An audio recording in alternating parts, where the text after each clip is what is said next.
বিপদ ভঞ্জন মধুসূদন, আমাদের জীবনে যত বিপদই আসুক না কেন, বিপদ থেকে মুক্তি দিতে একজনই পারে, সে হচ্ছে করুণাময়। যদি হাজারো বিপদে পড়ে কেউ যদি তার শরণাপন্ন হতে পারে, সেই তো রক্ষাকর্তা, রক্ষা করেন। সেই যে আমাদের জীবনের সর্বেশ্বর, সে ছাড়া আপন বলতে জগতে আর কেউ নাই। হরি বল। তার করুণাতে এসেছি, আবার তার করুণাতেই ফিরতে হবে। সেই আমার বন্ধু, সেই মাতা, সেই পিতা, সেই ভাই, সেই বন্ধু। আজ অদ্বৈত আচার্য প্রভু প্রসাদকে এঠো বলেছে বলে তার অপরাধ খণ্ডনের জন্য গৌরহরির চরণটা গিয়ে জড়িয়ে ধরেছে। আমি অপরাধ করে ফেলেছি, আমায় ক্ষমা করো প্রভু, আমায় ক্ষমা করে দাও। গৌরহরি বললেন, অদ্বৈত চিন্তা করো না। কেমন দয়াল দেখুন মা, কেমন করুণা প্রভু। অদ্বৈত, যে অপরাধ তোমার হয়েছে, এই অপরাধ খণ্ডনের উপায় আছে। শোনো, শতেক সন্ন্যাসী যদি তুমি করো সেবন, তবে সে অপরাধ তোমার হইবে খণ্ডন। সেবা দাও, 100 সন্ন্যাসী সেবা দিয়ে দাও। 100 সন্ন্যাসীকে সেবা দিলে তোমার সব অপরাধ খণ্ডন হয়ে যাবে। ছুটে গিয়ে আমার চরণটা জড়িয়ে ধরলেন দয়াময়। 100 সন্ন্যাসী আমি একসাথে কোথায় পাবো? গৌরহরি বললেন, আচ্ছা চিন্তা করো না, এর জন্য সমস্যা?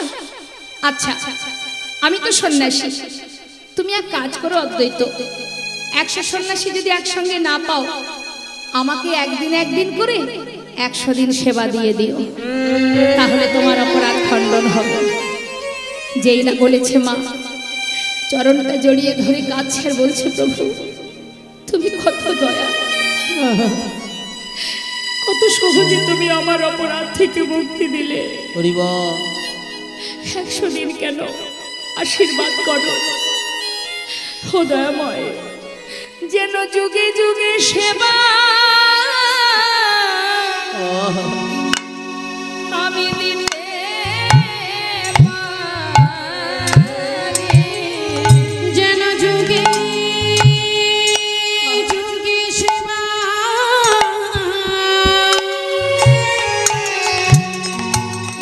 আমি দিতে পারি। ভগবানকে বাঁধতে গেলে শুধু চাই ভক্তি, ভক্তি রজ্জু দিয়েই ভগবানকে বাঁধা যায়, আর কিছু লাগে না। ভাববেন না যে আমার অর্থ নেই, আমি ভগবানকে ডাকবো কি করে, ভগবানকে আমার ডাক শুনবে, এই ভাবনাটা যেন কখনো মনে না আসে, তাহলেই আপনি পিছিয়ে যাবেন। যদি কিনা শবরীর এঠো কুল ভগবান সেবা করে, যদি কিনা ভগবান বিদুরের ঘরে শাকন্ন সেবা করে, আপনার যদি 100 টাকা থাকে, আপনি 100 টাকা দিয়ে ভগবানের সেবা দিন, ভগবান তাতেই সন্তুষ্ট। সবার আগে চাই ভক্তি। শবরী নিজের বদনের এঠো কুল, বনের ভিতরে তিনি প্রভু রামকে খাওয়াবে বলে কত আশা করে, রামকে কাছে পেয়ে তাকে নিজে হাতে খাওয়াবে বলে বন থেকে কুল পেড়ে নিজে আগে খেয়ে দেখত সেটা কেমন, টক না মিষ্টি। যখনই দেখতো এটা মিষ্টি, সেটা নিজে অর্ধেকটা খেয়ে দেখতো মিষ্টি, আর বাকি অর্ধেক এঠো ওই কুল আলাদা করে রেখে দিত। কার জন্য? রাম এসে খাবে তাই। সব এঠো কুলগুলো গুছিয়ে রেখেছিল রামের জন্য। মা সীতাকে উদ্ধার করার জন্য প্রভু রামচন্দ্র তিনি যখন বনে যান, মা সেই শবরীর কুটিরে প্রবেশ করেছিলেন। প্রভু বন থেকে ফুল তুলে সেই ফুলগুলো ছড়িয়ে ছড়িয়ে রাখতেন। কেন? আমার কুটিরে আসার সময় যদি রামের চরণে ব্যথা লাগে। তারপর প্রভু করুণাময় সেই কুটিরে প্রবেশ করে শবরীকে বললেন, আমার যে বড় খিদে পেয়েছে, কিছু খেতে দাও। সেই উচ্ছিষ্ট কুল প্রভুর সেবা দিয়েছিলেন। এত বড় রাজা হস্তিনাপুরে, সেই হস্তিনাপুরের ধৃতরাষ্ট্র যখন রাজা ছিলেন, ভগবান কৃষ্ণ গিয়েছিলেন ওই হস্তিনাপুরে। ভগবান কৃষ্ণকে পেয়ে দুর্যোধন বলেছিলেন, সখা এসো, আজ আমি তোমাকে রাজভোগ সেবা দেব। ভগবান বলেছিলেন, শোনো, আমি তোমার ঘরে সেবা করব না, সেবায় যদি করতে হয় আমি বিদুরের ঘরে সেবা করব। তাই মাগো, অর্থ দিয়ে কখনো ভগবানকে পাওয়া যায় না, অন্তর থেকে হিংসা থাকলে ভগবানকে পাওয়া যায় না। দাসীপুত্র বিদুর, যার ঘরে সাকন্য সেবা করেছিলেন ভগবান কৃষ্ণচন্দ্র। তোমার যেমনটা আছে তুমি তাতেই ভগবানকে সেবা দাও, তাতেই প্রভু সন্তুষ্ট। এই অন্ধকার থেকে, অজ্ঞানতার অন্ধকার থেকে জ্ঞানের আলো প্রকাশ করতে গেলে সাধু সঙ্গ করতে হবে, কৃষ্ণ নাম শ্রবণ করতে হবে। কি হবে? সময় গেলে আর পাবেন না। এখন আছেন, একটু পরে নাও থাকতে পারেন। যখন চলে যাবেন সেখানে গিয়ে কি বিচার দেবেন? সেখানে গেলে কি বিচার হবে? আবার আপনাকে ছুঁড়ে ফেলে দেবে, চলে যাও। কৃষ্ণ ভজন করবে বলে গিয়েছিলে, করনি, আবার চলে যাও। হরি বল।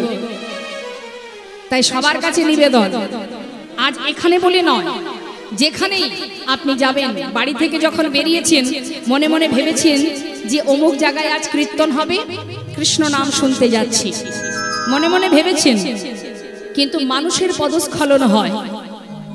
এসেছেন, আসার পরে এখানে বসে বসে জল্পনা কল্পনা, নানাবিধ গল্প আলোচনা, অন্য কথা আলোচনা করে যাচ্ছেন। জেনে রাখবেন, এই যে গল্প করছেন 64 প্রকারের অপরাধ আছে। অপরাধ একরকম নয়, জানতেও অপরাধ হয়, অজান্তেও অপরাধ হয়। একটু মন দেবেন কথার মধ্যে। আপনি জেনে শুনে যদি কোনো খারাপ কাজ করেন তাতেও যেমন অপরাধ হবে, আবার না জেনে করলেও অপরাধ হবে। আপনি যদি না জেনে বাবা কারেন্টে হাত দেন, দেখছেন না, খবরে পেপারে দেখছেন তো, ভুল করে কারেন্টে হাত পড়েছে কি পা পড়েছে, মারা গেছে, কি মায়েরা বলুন না, না জেনে যদি কারেন্টে হাত দেওয়া হয় কারেন্ট ছেড়ে দেবে? ভুল করে আগুনে হাত দিলে আগুন ছাড়বে? বৃন্দাবনে কালীবাহের জল পান করেছিল, বিষ জল। ওই বিষ জল পান করেছিল কারা? কৃষ্ণের সখারা। তারা তো জানতো না যে এতে বিষ মেশানো আছে। সেই জল পান করেছিল বলে তাদের কিন্তু বিষের ক্রিয়া দেখা দিয়েছিল। তাই জেনে রাখবেন, জেনে শুনে অপরাধ যদি করেন তাতেও যেমন পাপ, আবার না জেনে করলেও কিন্তু পাপ। ঠিক আছে, সেবা এখানে দুই রকম চলছে, কিন্তু দু রকম সেবা হচ্ছে। এক হচ্ছে আত্মার সেবা, আর এক যেটা বাইরে হচ্ছে এই দেহকে ধরে রাখার জন্য, দেহটাকে ঠিক রাখার জন্য ওখানে চলছে দেহের সেবা। তা এখানে আপনারা বসে আছেন কৃষ্ণ কথা, হরি কথা শ্রবণ করে আত্মার সুখের জন্য, অর্থাৎ আত্মার খোরাক। এটাও কিন্তু একটা বাজার। এই বাজারে পাওয়া যায় কি? এই যে বাজার, এটা হলো সাধুর বাজার। সাধুর বাজারে কি পাওয়া যায়? যারা সাধু তারা কি আসে, কি নিতে আসে বাজারে? সাধুর বাজারে সাধু এই জন্য আসে, একটু ভক্তি পাওয়ার জন্য। সাধু আসে সাধুর বাজারে ভক্তি নেবার জন্য। তা আপনারা সকলেই ভক্ত, সকলেই সাধু, এসেছেন এখানে ভক্তি, কৃষ্ণ প্রেম পাওয়ার আশায়। যতটুকু কিনতে পারবেন, যতটুকু নিতে পারবেন সেটুকু আপনারই থাকবে, এর ভাগ কেউ নেবে না। তা সবাই মিলে যদি মনের সুখে গল্প করেন তাহলে তো এই এত কষ্ট করে এখানে আসাটাই বৃথা হবে। এত কথা কিসে? কথা কেউ বলবেন না। সমস্ত মায়েদের করে বিশেষ করে বলছি, আপনাদের চরণে নিবেদন, বাবাদের দিকে কোনো সমস্যা নেই, সমস্যা আপনাদের নিয়ে। তাই কথা বলবেন না। কথা বললে কি হবে? আপনি অপরাধী হবেন, অজান্তেই অপরাধী হবেন। কথা নয়, একটু মন দিন, ভগবত কথাই মন দিন। শাস্ত্রে বললেন প্রণমাহ কালী যুগ সর্বযুগ সার। কাকে প্রণাম করছে? কলিযুগকে। সাউন্ডটা একটু, মনিটরের সাউন্ডটা একটু বাড়বে। প্রণাম করছে কলিকে, যে কলির জীব আমরা, যে কলিতে আমরা জন্ম নিয়েছি, এই কলিকে প্রণাম করছে বৈষ্ণবগণ। কেন প্রণাম করছে? নিশ্চয়ই এর কোনো গুণ আছে। কি গো আছে না? কলির কিন্তু অনেক গুণ। হয়তো আপনারা বলবেন কলির আবার ভালো গুণ কোথায়? সবই তো খারাপ, তাই না? দেখবেন কথায় কথায় আমরা কলির দোষ দিই। কলির ছেলে, যার জন্য ছেলে পিলেগুলো অধঃপতনে চলে যাচ্ছে, ছেলেগুলো খারাপ পথে যাচ্ছে, কারণ এটা কলিযুগ। কলির অনেক দোষ। তা যে কলির এত দোষ, তাকে কেন প্রণাম করছেন বৈষ্ণবগণ? নিতাই গৌর হরি বল।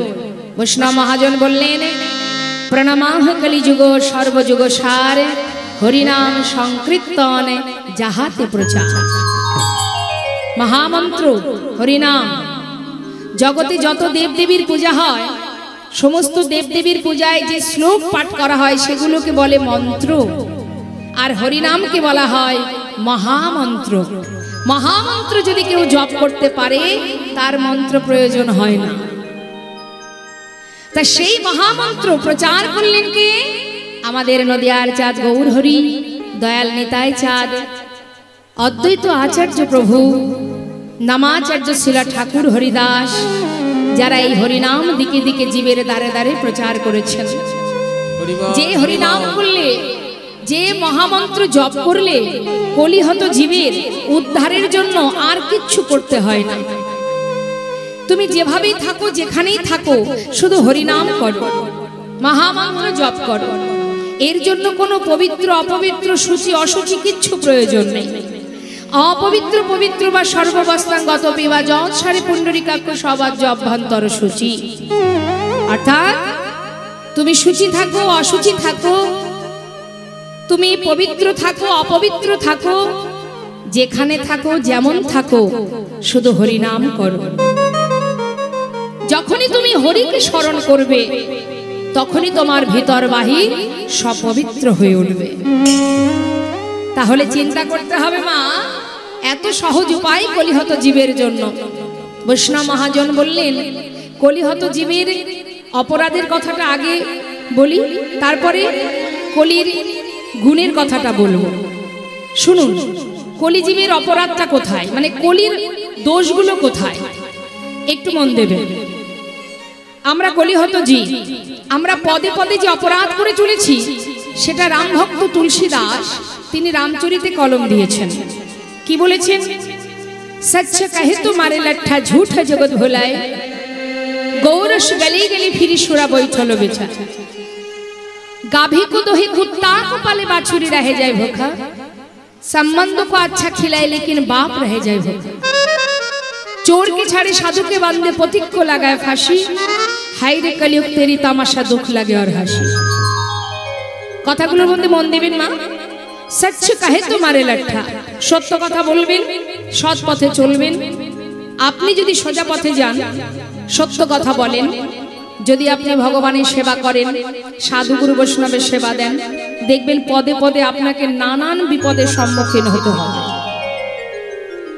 চোখের সামনে যদি কেউ চরম অন্যায় করে, দেখেও আপনি বলবেন আমি দেখতে পাইনি।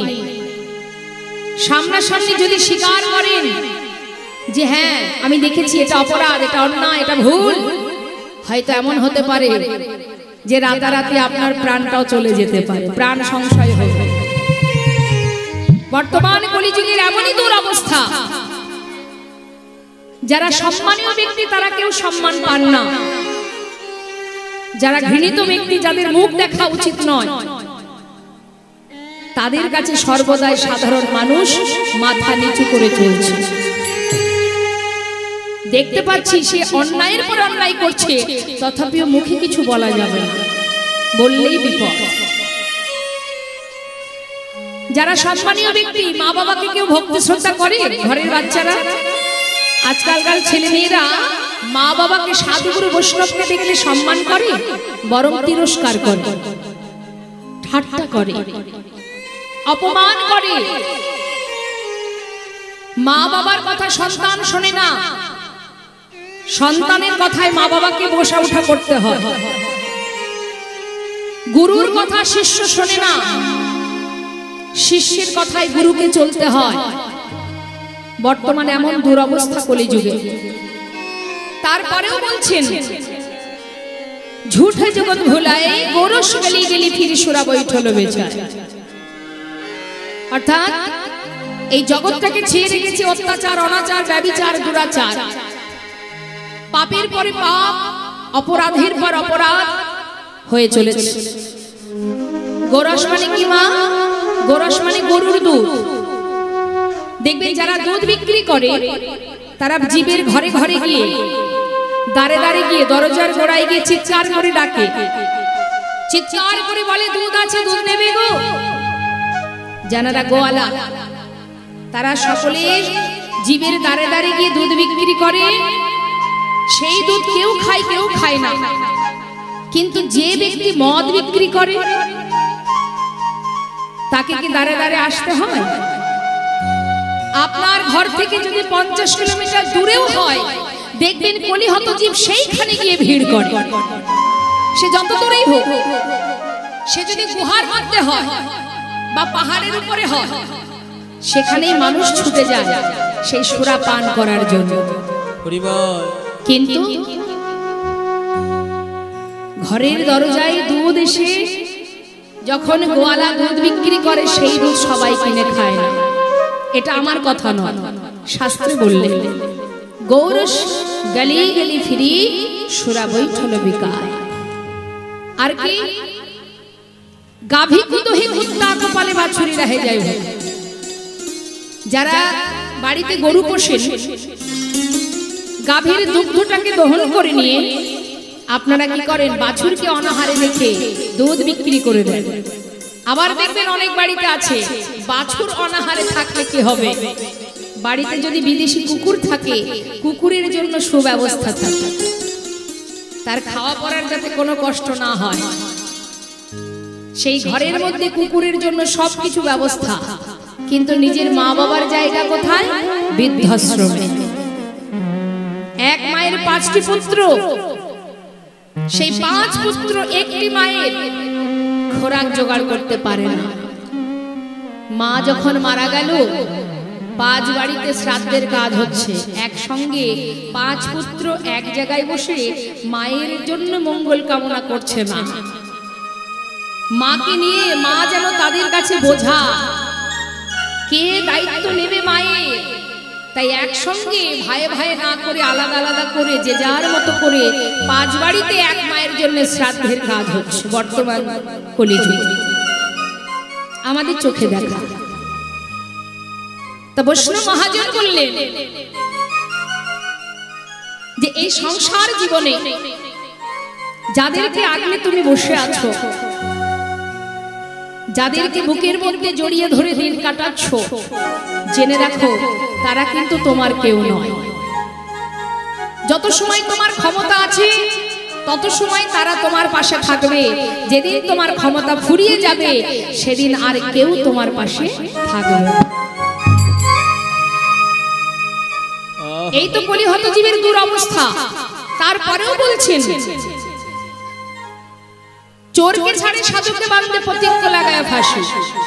দেখবেন যে বাবা অপরাধ করেছে, তার যদি অর্থ থাকে তার অপরাধ মুকুব হয়ে যায়। কিন্তু যার অর্থ নেই, সে নির্দোষ হলেও তাকে নিয়ে বর্তমানে টানাটানি, হয়তো তার ফাঁসি হতে পারে নির্দোষ। কিন্তু যে অপরাধ করেছে, তার অর্থ থাকলে তার সমস্ত পাপ নির্মূল হয়ে যায়। তাই এটা আমার কথা নয়, মহাজন বললেন চোরকে ছাড়ে সাধুকে বাঁধে প্রতিজ্ঞা লাগায় ফাঁসি। হাই রে কলিযুগ তেরি তামাশা, দুঃখ লাগে আমার হাসি। কখনো হাসি পায়, কখনো দুঃখ পায়। এটা কলিহত জীবের দুরবস্থার কথা বললাম। আমাদের কি দুরবস্থা?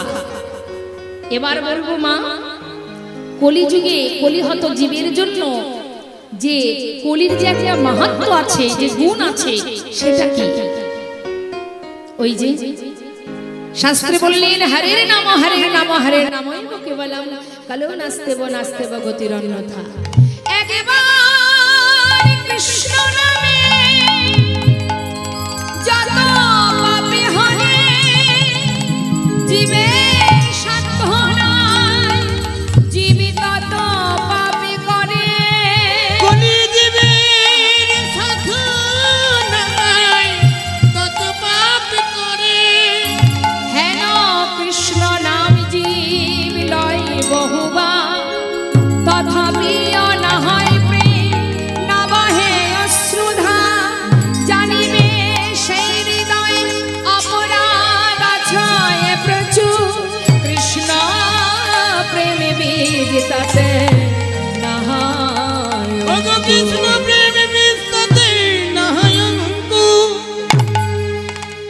একবার কৃষ্ণ নামে যত পাপ হরে, এটাই হলো কলির মাহাত্ম্য।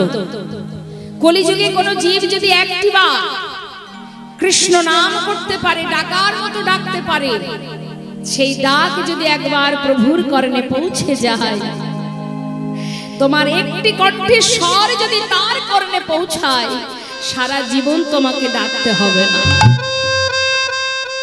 প্রভু বললেন, কেউ যদি আমাকে ডাকার মতো একবার ডাকতে পারে, সেই ডাক যদি আমার কানে পৌঁছায়, ভক্ত যদিও বা আমাকে ভুলে যায়, আমি সেই ভক্তকে ভুলি না, সেই ভক্তের চরণে আমি দাস হয়ে পড়ে থাকি।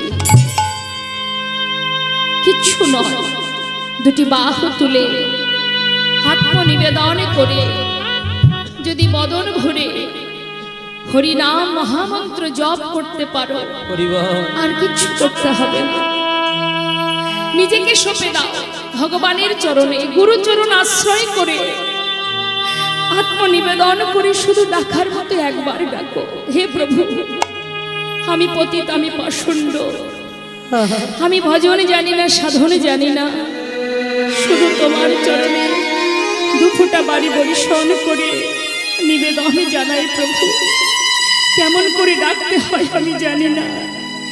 দুটি নয়ন জলে ধুইয়ে দেব তোমার দুটি রাঙা চরণ, তুমি করিও গ্রহণ শ্রী সচিদানন্দ। নয়ন জলে ধুইয়ে দেব তোমার দুটি রাঙা চরণ, করিও গ্রহণ শ্রী সচিদানন্দ। দুটি নয়ন জলে ধুইয়ে দেব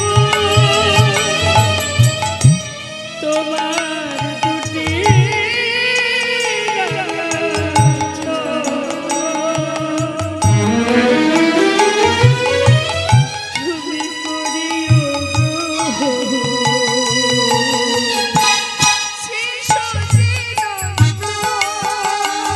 দুটি নয়ন জলে ধুইয়ে দেব তোমার দুটি রাঙা চরণ, করিও গ্রহণ শ্রী সচিদানন্দ। না জানি ভজন, না জানি পূজন, আমি না জানি ভজ,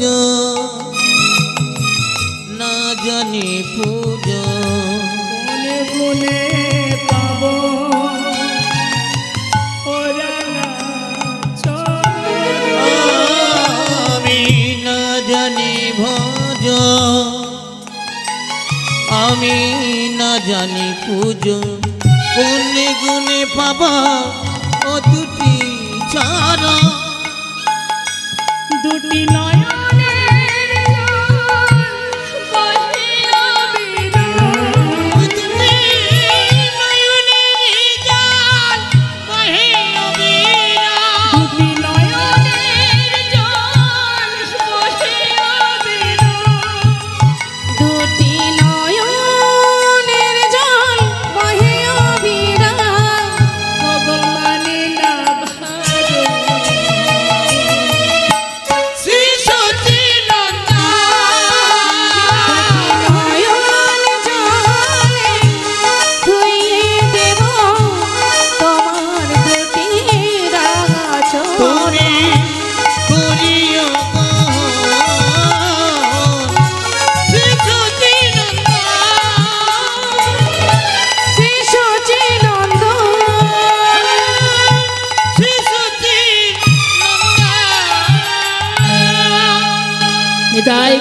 বল হরি বল। আপন আপন গুরুচরণ আশ্রয় করে মাত্র দুফোঁটা বাড়ি বরিশন করো, কলিযুগে আর কিচ্ছু করতে হবে না। সঁপে দাও নিজেকে হে মা, তোমার চরণে তুমি আমায় দাস করে গ্রহণ করো। কিন্তু মাগো, আমাদের এমন দুরবস্থা, আমরা ভগবানের দাস না হয়ে সমস্ত জীব আমরা মায়ার দাস হয়ে বসে আছি। যে মায়া আমাদের সঙ্গের সাথী নয়, যে মায়া দুদিনের জন্য, আজ আছে কাল থাকবে না মায়া, কিন্তু তোমাকে যে পাঠিয়েছে সে কিন্তু তোমার কাছে আছে, সে তোমার সুখে আছে দুঃখে আছে। সে যত সময় তুমি না যাবে তত সময় তোমার কাছে আছে, শুধু দেখার নয়ন নেই তোমার, তাই তুমি দেখতে পাচ্ছ না। কাতব কান্তা কস্তে পুত্র সংসারায় মধুব বিচিত্র, নলিনী জলগুত তরলং তদ্বদতি শৈচপল। কে কার? কেউ কারো নয়। হরি বল হরি বল। কাতব কান্তা কস্তে পুত্র, যে যেমন কর্ম করবে ফলটা তো তুমি তেমনই পাবে। তোমার কর্ম অনুযায়ী তোমার ফল। তুমি ভেবো না যে তুমি যখন যাবে খালি হাতে যাবে না। আমরা কেউ খালি হাতে যাই না, আমরা খালি হাতে আসিও নি। এসেছি কিছু নিয়ে এসেছি, যাব যখন খালি হাতে নয়, কিছু নিয়ে যাব। সেটা কি না, সেটা হলো আমার কর্ম।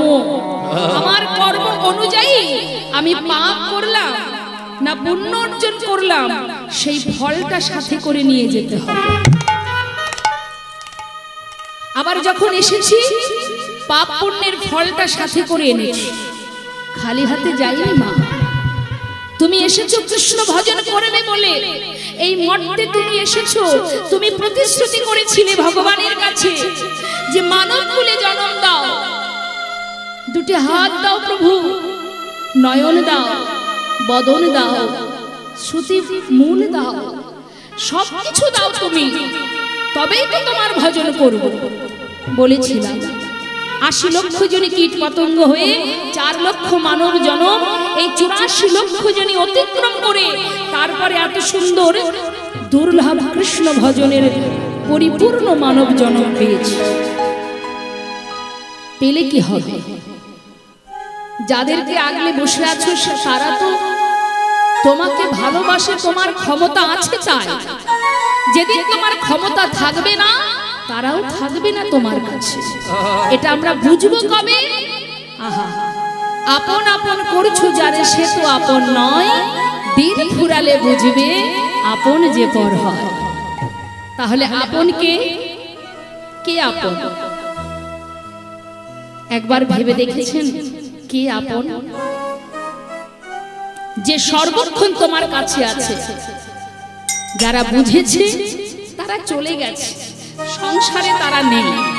যেমন সরগোস্বামী, তারা মস্ত বড় বড় জমিদার, তাদের অর্থের অভাব ছিল না, তারা অশিক্ষিত ছিল না, কিন্তু তথাপিও তারা বুঝেছে কোনটি আপন কোনটি পর, কোনটি সার কোনটি অসার। তাই সব ফেলে চলে গেছে, আমরা বুঝিনি। তাই এখনো এই সংসারে মারামারি হানাহানি কাটাকাটি করে চলেছি, ত্রিতাপ জ্বালা ভোগ করে যাচ্ছে। বিশ্বকবি রবীন্দ্রনাথ ঠাকুর তিনি ভগবানকে উদ্দেশ্য করে বলেছিল, দয়াময় তুমি আছো আমার কাছে, কিন্তু আমি তোমাকে দেখতে পাইনি, তোমার কাছে যাইনি। জানো, ভাবতে হবে মা, অনুভব করো। কি বলছে দেখুন বিশ্বকবি, আমার হিয়ার মাঝে লুকিয়েছিলে, দেখতে আমি পাইনি তোমায়, দেখতে আমি পাইনি।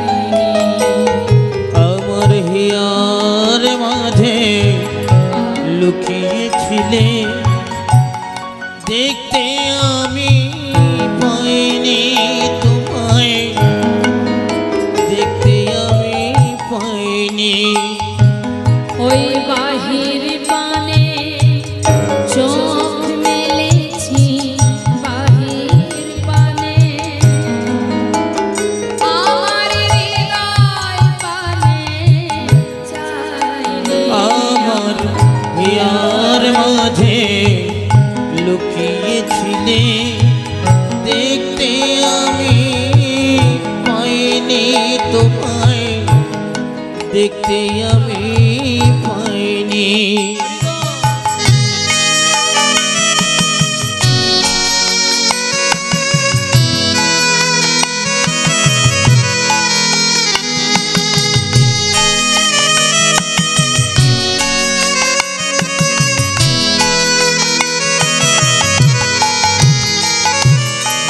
আমার সকল ভালোবাসা, সকল আঘাত, সকল আশা, আমার সকল ভালোবাসা, সকল আঘাত, সকল আশা। কবিগুরু রবীন্দ্রনাথ ঠাকুর তিনি বুঝিয়ে দিচ্ছেন বাবা গানের মাধ্যমে, হে প্রভু তুমি আমার ভালোবাসা, আমার আঘাত, আমার সকল আশা, আমার সমস্ত কষ্ট যন্ত্রণা সব কিছুতে তুমি আমার কাছে আছো। কিন্তু আমি এমনই বোকা, আমি তোমার কাছে না গিয়ে সর্বদাই বাহির পানে ছুটে বেরিয়েছি। আমার সকল ভালোবাসা, সকল আঘাত, সকল আশায় তুমি ছিলে আমার কাছে, তুমি ছিলে। আমি তোমার কাছে যাই। আমার হিয়ার মাঝে লুকিয়েছিলে দেখতে আমি পাইনি তোমায়, দেখতে আমি পাইনি। আমার হিয়ার মাঝে লুকিয়েছিলে দেখতে আমি পাইনি তোমায়, দেখতে আমি পাইনি। সময় করিয়া পথটি ধরিয়া যেবা চলে দ্রুত গতি, সময়ের শেষে অনাশেষে জন চলে যায় আপন বাসতে। হে জীব তুলবি যদি ছানা মাখনি সকাল সকাল তোল, শিশুকালে কৃষ্ণ ভজন, বৃদ্ধতে ভজনেতে বাধাই গণ্ডগোল। সব কিছুর সময় আছে, সময় গেলে আর পাবে না। সময় কারোর জন্য বসে থাকে না, তাই সময় থাকতে কৃষ্ণ ভজন করো। সংসারে কর্ম করো, তাতে দুঃখ নেই। তুমি যা করছো করো, কর্ম করো, অর্থ উপার্জন করো, সবই করো, কিন্তু তোমার নিজের কাজটাকে তুমি অবহেলা করো না। দুই দিকে সমান, একদিকে কৃষ্ণ ভজন, একদিকে সংসার, দুই দিকে সমান ভাবে করো, তাহলে কি হবে? ইহলোক পরলোক উভয় পক্ষের, উভয় দিকের ভজন হবে তোমার। তা আসুন একবার সবাই মিলে দুটি বাহু তুলে এই সুন্দর হরিবাসরে সমস্ত সাধুগুরু বৈষ্ণবের মধ্যে বসে আছেন, কেউ কিন্তু অবহেলা করবেন না। সবাই মিলে দু বাহু তুলে একবার হরিনাম করুন। দেখি হাত তুলুন, সবাই করবেন। কেমন? আমার বিশ্বাস যদি সত্যি আপনারা গৌর গোবিন্দকে ভালোবাসেন, নিশ্চয়ই কেউ হাত গুটিয়ে বসে থাকবেন না, সবাই হরিনাম করবেন। নিতাই গৌর হরি বল। দূরে যে ভক্তগণ দাঁড়িয়ে আছেন বাবা, একবার হাত তুলতে হবে, সবাই মিলে হাতটা তুলুন। বাহ, খুব ভালো। এবার যে যার মতো কণ্ঠে যতটুকু সুর আছে, যতটুকু পারবেন চেষ্টা করুন হরিনাম করা। আমি গাইব, শুনুন, তারপরে আপনারা গাইবেন। হরে কৃষ্ণ হরে কৃষ্ণ, কৃষ্ণ কৃষ্ণ হরে হরে, হরে রাম হরে রাম, রাম রাম হরে হরে, হরে কৃষ্ণ, হরে কৃষ্ণ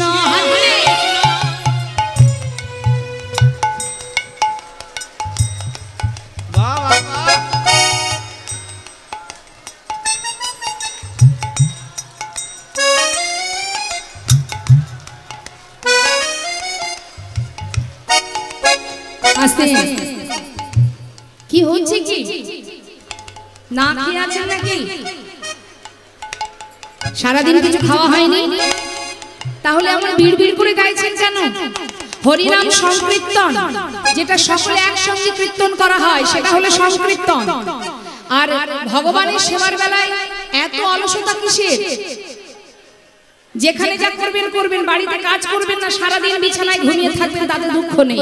কিন্তু ভগবানের সেবা করার সময় কখনো অলসতা, কৃপণতা এগুলো করবেন না। কেমন? ঠিক তালে তালে একসঙ্গে একেবারে গলা ছেড়ে স্বতঃস্ফূর্ত নিয়ে হরিনাম করুন। দেখে হাত তুলুন, জোরে জোরে গাইবেন। কেমন? হ্যাঁ, আরেকবার গাইছি। হরে কৃষ্ণ হরে কৃষ্ণ কৃষ্ণ কৃষ্ণ হরে হরে, হরে রাম হরে রাম, রাম রাম হরে হরে, হরে কৃষ্ণ।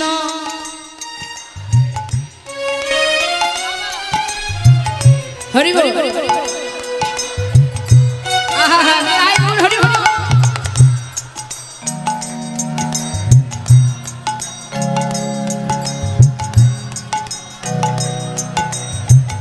খুব সুন্দর। আবার হরে কৃষ্ণ হরে কৃষ্ণ কৃষ্ণ কৃষ্ণ হরে হরে, হরে রাম হরে রাম, রাম রাম হরে হরে, হরে কৃষ্ণ। আহা হরি বল। বাবা নিতাই গৌর হরি বল।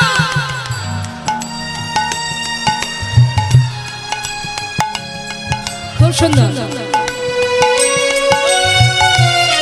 আরে হাত তুলে। হরে কৃষ্ণ হরে কৃষ্ণ কৃষ্ণ কৃষ্ণ হরে হরে, হরে রাম হরে রাম, রাম রাম হরে হরে, হরে কৃষ্ণ হরে কৃষ্ণ কৃষ্ণ হরে হরে, হরে রাম রাম রাম হরে হরে, হরে কৃষ্ণ কৃষ্ণ কৃষ্ণ হরে হরে, হরে রাম রাম রাম হরে হরে। হরে নাম হরে নাম হরে নাম এবে কেবলম কালো নাস্তেব নাস্তেব গতির অন্যথা। নাম ছাড়া কলিজীবের নাহি আর ধর্ম, সর্বধর্ম সার নাম এই শাস্ত্র। চলুন, এত সময় আমরা গৌর কথায় ছিলাম, এখন আমরা লীলা কথায় যাব, গৌর চন্দ্রিকাকে বিশ্রাম রেখে। তো আসুন, আমরা মহাজন কি বললেন, এই যে হরিনাম দিকে দিকে প্রভু বললেন, পৃথিবীতে যত আছে নগরাদি গ্রাম, সর্বত্রে প্রচারিবে মোর হরিনাম। হরিনাম করো, যেখানে থাকবে যেভাবে থাকবে, বদনে হরিনাম করো। কলির ভগবান আমার গৌর হরি। গৌর হরি হচ্ছেন যুগল মূর্তি রাধা কৃষ্ণ। যদি যুগল দেখতে হয় তাহলে গৌরকে দর্শন করতে হবে, যার মধ্যে যুগল বিরাজ, একসঙ্গে যুগল হয়ে আছে। বৃন্দাবনে রাধা কৃষ্ণ সেটা যুগল, কিন্তু সেই দুই দেহ এক হয়ে নদিয়ায় গৌর হয়েছে, অর্থাৎ নদিয়ার চাঁদ আমার গৌর সুন্দর, যিনি যুগল মূর্তি। তাকে দর্শন করলে যুগল দর্শন হয়ে যায়। আর কলির ভগবান আমার গৌর হরি, যিনি কিনা জীবের ঘরে ঘরে ধুলাই গড়াগড়ি দিয়ে পায়ে ধরে হাতে ধরে হরিনাম দিয়েছেন। যে হরিনাম আজ আপনারা ঘরে ঘরে শ্রবণ করছেন, কোথা থেকে পেলেন বলুন? আপনি তো আনেননি, আমিও আনিনি, পেলাম কোথা থেকে? তিনি এনেছিলেন, তাই পেয়েছি। তা সেই প্রভুর চরণ দর্শন করা হয়নি বলা যায়? আজ আছে, একটু পরে তো নাও থাকতে পারি। অন্তত আর কিছু করুক আর না করুক, অন্তত গৌর হরি চরণটা দর্শন করে আসবেন। কেমন? দেরি করবেন না, সামনের বছরই চলে যাবেন। হরি বল। দেখি, চলুন যাই, আমরা এবার লীলায় প্রবেশ করব। আর লীলায় প্রবেশ করার সাথে সাথে আমরা একটা গৌরের গুণগান শ্রবণ করে নেব। চলুন গৌরের একটা ভজন গান শুনবো, একটা ভজন আস্বাদন করতে করতে আমরা লীলায় যাব। দেখি হাত তুলে, কই দেখি কার কার হাত আছে দেখি। বাহ, কষ্ট হচ্ছে না তো? হাতটা নাড়িয়ে বলুন, কষ্ট হচ্ছে না? বাবা খুব সুন্দর, মনে হচ্ছে ফুল ফুটে আছে। তাই গৌর হরিবল হরিবল। সুরধ্বনির কিনারায় সোনার নূপুর দিয়া নাচে না গরি গো সুন্দর গৌরঙ্গরা। ওই না সুরধ্বনির কিনারায় সোনার নূপুর দিয়া পায় নাচে না গরি গো সুন্দর গৌরঙ্গরা। ওই সুরধ্বনির কিনারায় সোনার নূপুর দিয়া পায় নাচে না গরি গো সুন্দর গৌরঙ্গরা। ওই না সুরধ্বনির কিনারায় সোনার নূপুর দিয়া পায় নাচে না গরি গো সুন্দর গৌরঙ্গরা। সুন্দর আহা সুন্দর দেখো সুন্দর গৌরঙ্গরা না গরি গো সুন্দর গৌরঙ্গরা। ওই না সুরধ্বনির কিনারায় সোনার নূপুর দিয়া পায় নাচে না গরি গো সুন্দর গৌরঙ্গরা। নবদ্বীপ ধাম কি গৌর হরি কি।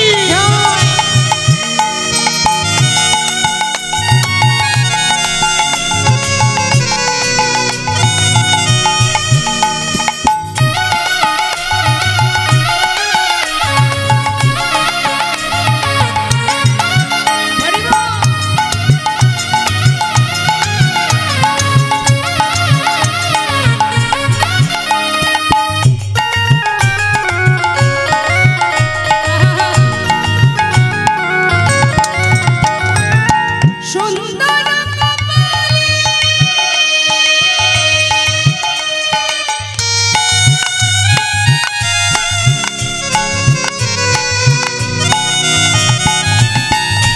সুন্দর তিলক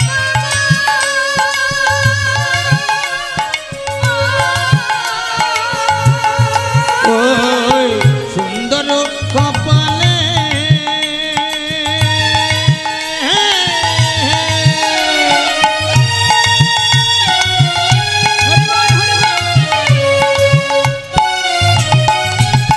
ওই সুন্দরতি তিলক গো।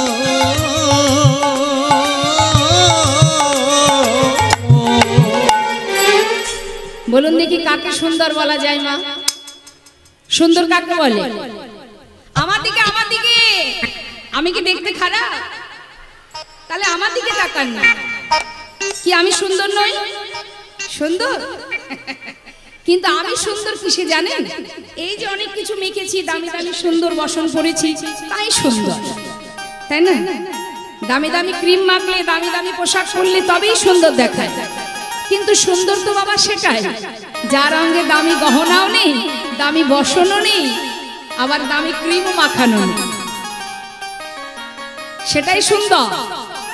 বললেন রূপ তো সেটাই, যে অঙ্গে বসন নেই, ভূষণ নেই, দামি বসন ভূষণ নেই, তথাপিও সুন্দর হতেও সুন্দরতম দেখায়। যে রূপ দেখলে ত্রিভুবন ভুলে যায়। কি আছে গৌরহরির অঙ্গে? দামি বসন আছে, দামি অলংকার আছে, তথাপিও সে সুন্দর। সেই যে রূপ, সেই রূপ যে দেখেছে সেই ভুলেছে। কত হিন্দু, কত মুসলমান যারা নিজেকে সঁপে দিয়েছে গৌরহরির রূপ দর্শন করে, তাহলে সেটাই তো সুন্দর। কি আছে? শুধু ললাটে একটা তিলক, আর অঙ্গে কি? আহা দেখো সুন্দর একখান, আচ্ছা আহা সুন্দর একখান, আহা সুন্দর একখান নাম বলি নগরী গো সুন্দর গৌরঙ্গরা। ওই না সুরধ্বনির কিনারায় সোনার নূপুর দিয়া পায় নাচে না গরি গো সুন্দর গৌরঙ্গরা। গৌর হরি কি নবদ্বীপ ধাম কি।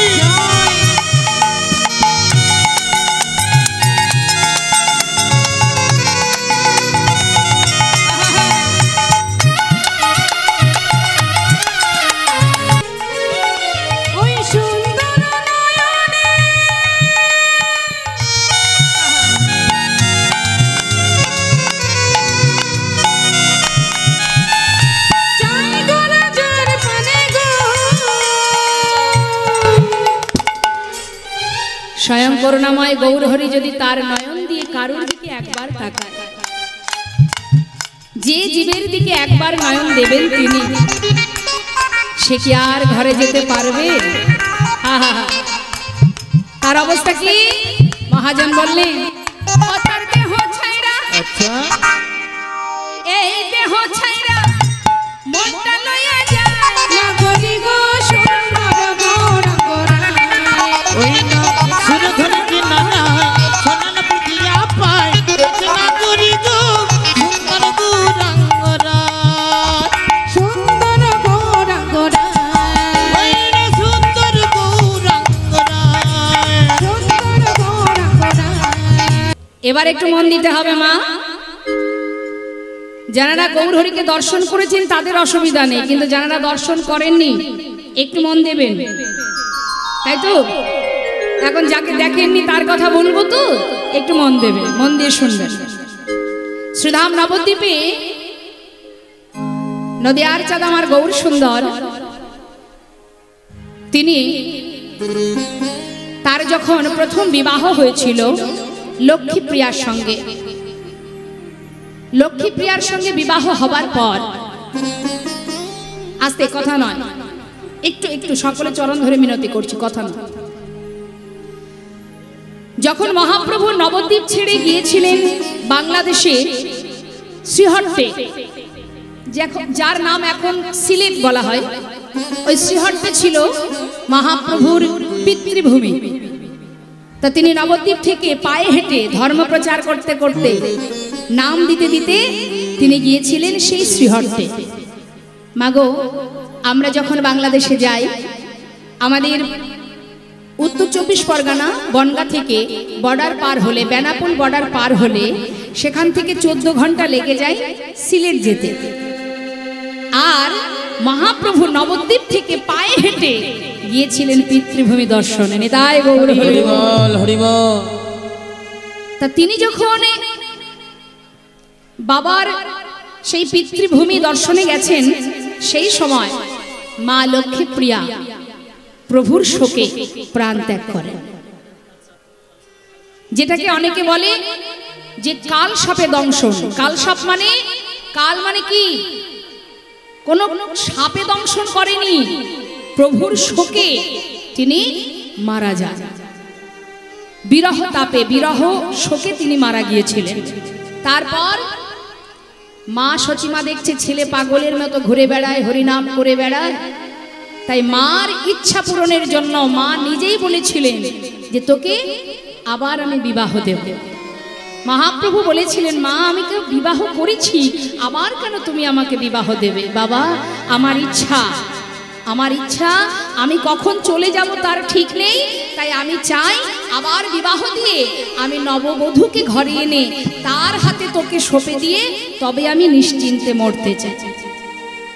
তাই মাতৃ আদেশ পালন করার জন্য মা বিষ্ণুপ্রিয়াকে বিবাহ করেছিলেন গৌরহরি, মায়ের ইচ্ছা পূরণের জন্য। কিন্তু বিবাহের আগে মাকে বলেছিলেন, মা আমি তোমার কথা মতো বিবাহ করব, কিন্তু আমার ধর্ম প্রচারে কোনো বিঘ্ন ঘটবে না তো? আমি কিন্তু নর্তন কীর্তনে 1 বৎসর এই ঘর থেকে চলে যাব। মা বলেছিলেন, বাবা আগে তো বিবাহ কর, পরের চিন্তা পরে হবে। ছেলে বিবাহ করলো বটে মা, আস্তে বিবাহের পর নতুন বউকে নিয়ে ঘরে এলো। যখন কিনা বিষ্ণুপ্রিয়াকে নিয়ে ঘরে ঢুকবে, সেই সময় প্রভু যেহেতু তিনি চলে যাবেন, নাম প্রচারে বাহির হয়ে যাবেন, তাই একটা অঘটন, একটা অমঙ্গলের চিহ্ন তিনি দেখিয়েছিলেন। কি না, যখনই মা বিষ্ণুপ্রিয়া নিজের বাবাটা রেখেছে ঘরের চৌকাটে, তার আগে মহাপ্রভুর ডান চরণটি সেখানে রেখেছেন।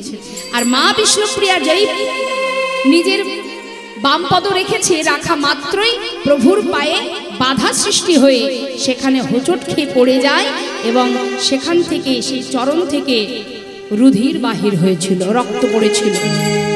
এটাই হচ্ছে সংকেত।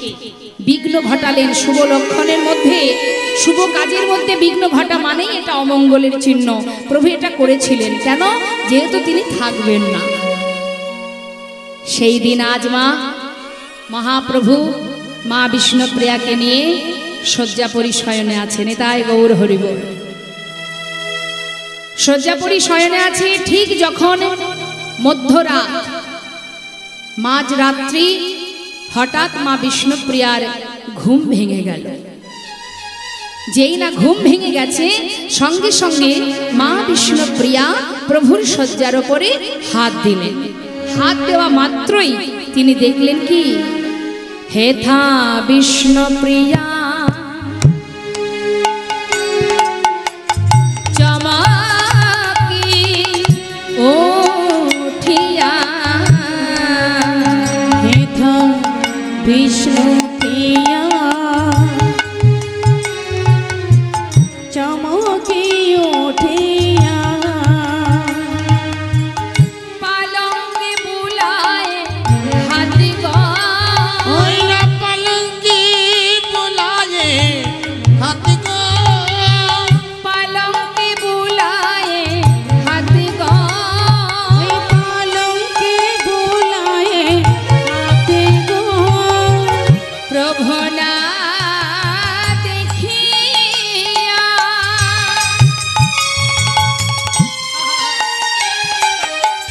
কাঁদিয়া কাঁদিয়া আমার প্রভু না দেখিয়া কাঁদিয়া কাঁদিয়া শিরে হানে করা ঘাটে গো, প্রভু না দেখিয়া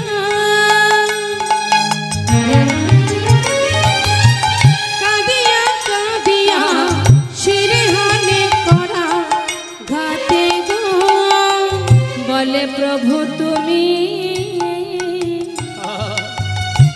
কোথায় গেলে, বলে প্রভু তুমি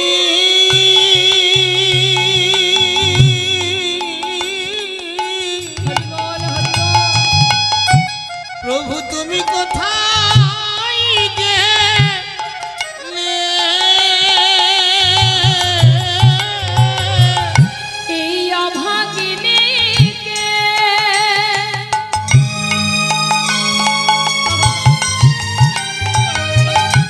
একা ফেলে।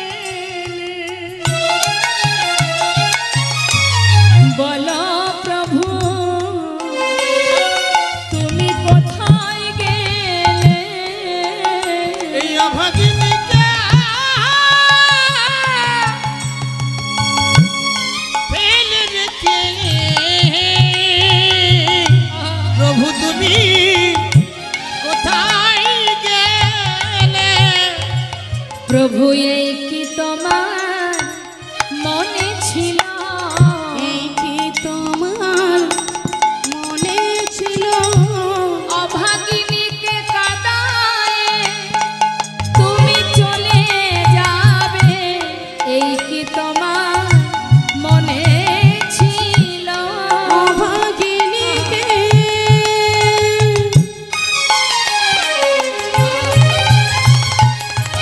কাঁদিয়ে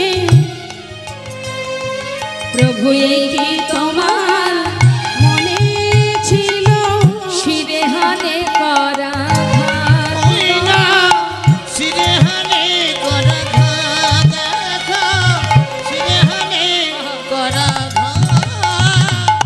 মাগো বিষ্ণুপ্রিয়া মা প্রভুর শয্যার উপরে স্বামীকে দেখতে না পেয়ে চিন্তা করছে তবে কি প্রভু বাইরে কোথাও গেল, যাই একটু দেখে আসি।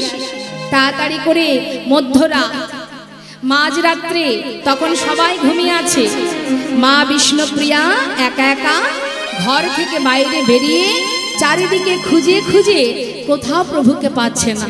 শুধু ডাকছে, প্রভু প্রভু তুমি কোথায় গেলে, প্রভু আমি তোমায় দেখতে পাচ্ছি না কেন, এত রাত্রে তুমি আমাকে না বলে কোথায় চলে গেলে প্রভু।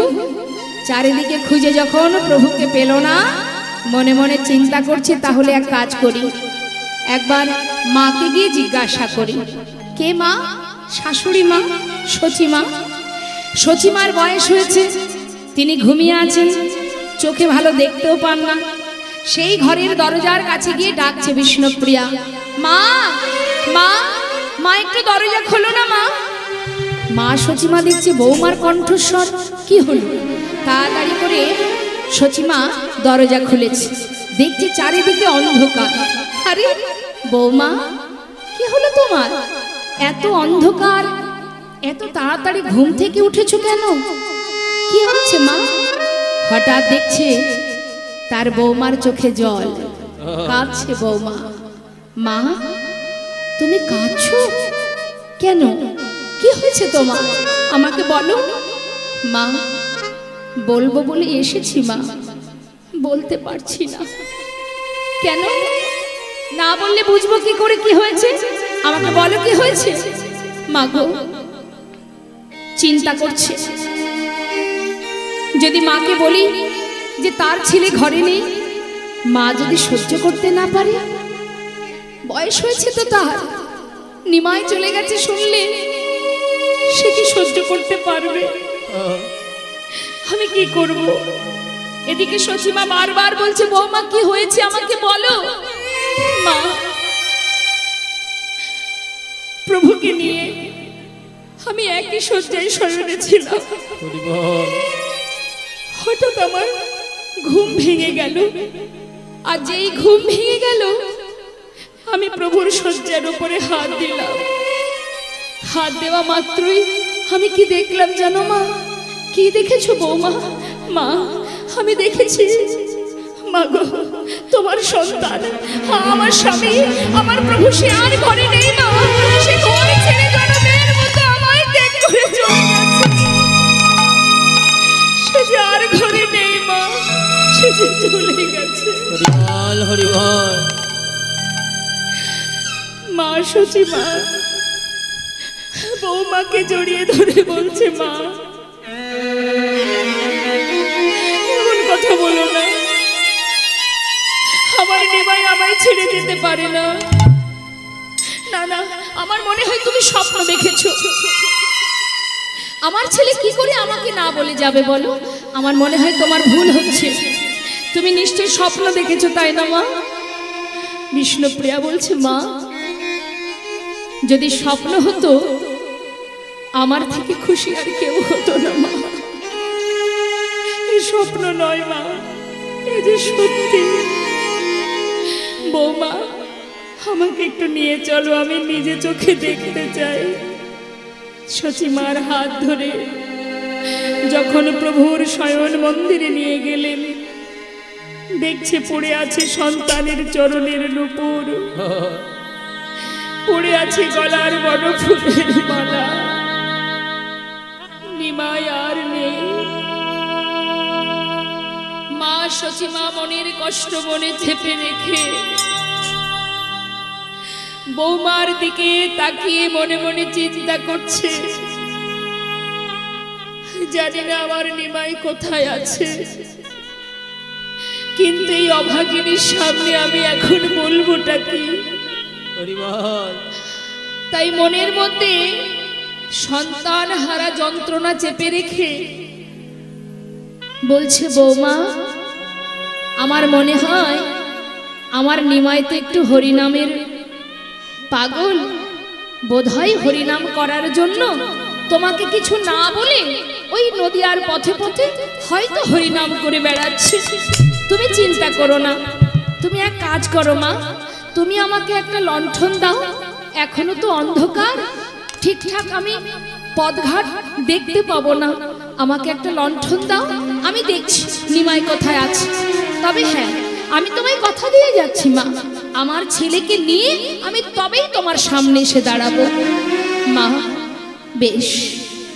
লণ্ঠন হাতে করে নিয়ে মা সচিমা নিমাইয়ের জন্য পাগলের মতো পথে পথে ঘুরছে, নিমাই নিমাই বলে চিৎকার করে ডাকছে।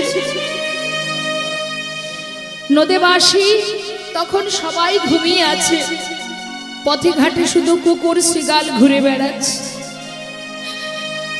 কুকুর শ্রীগালকে ডেকে ডেকে মা সচিমা জিজ্ঞাসা করছে, ওরে নদিয়াবাসী সবাই তো ঘুমিয়ে আছে, এখনো তো কেউ ওঠেনি, তোরা নিশ্চয়ই এই পথেই থাকিস। বাবা, ওরে তোরা তো সারা রাত এই রাস্তাতেই থাকিস, বল না আমার নিমাই কোন পথে গেছে, একটিবার বলে দে। তারা যদি দেখেও থাকে, বলার শক্তি তো প্রভু তাদের দেয়নি মা, বলবে কি করে? মহাজন লীলার পাশে দাঁড়িয়ে বলছে, দেখো দেখো পাগলিনী মা সচিমা সন্তানের জন্য পথের ধারে বসে কাঁদছে। তুরিতে যা জ্বালায়ে বাতি মায়া মা খুঁজছে না ইতি উতি। ওই না তুরিতে যা জ্বালায়া বাতি মায়া আমার খুঁজছেন আজি তিয়তি। অগ কোন ঠাই উদ্দেশ্য নাহি পাই গো মা, সে যে কোন ঠাই উদ্দেশ্য নাহি পাই গো।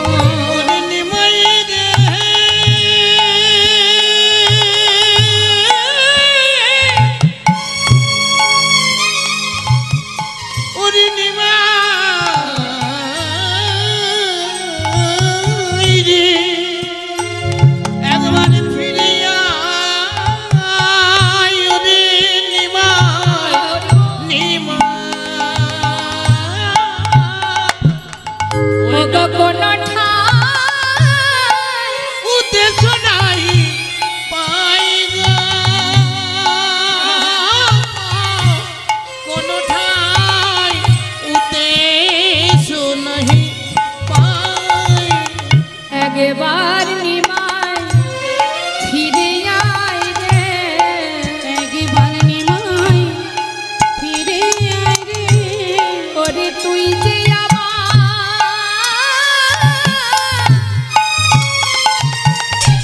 সন্ধ্যার প্রদীপ।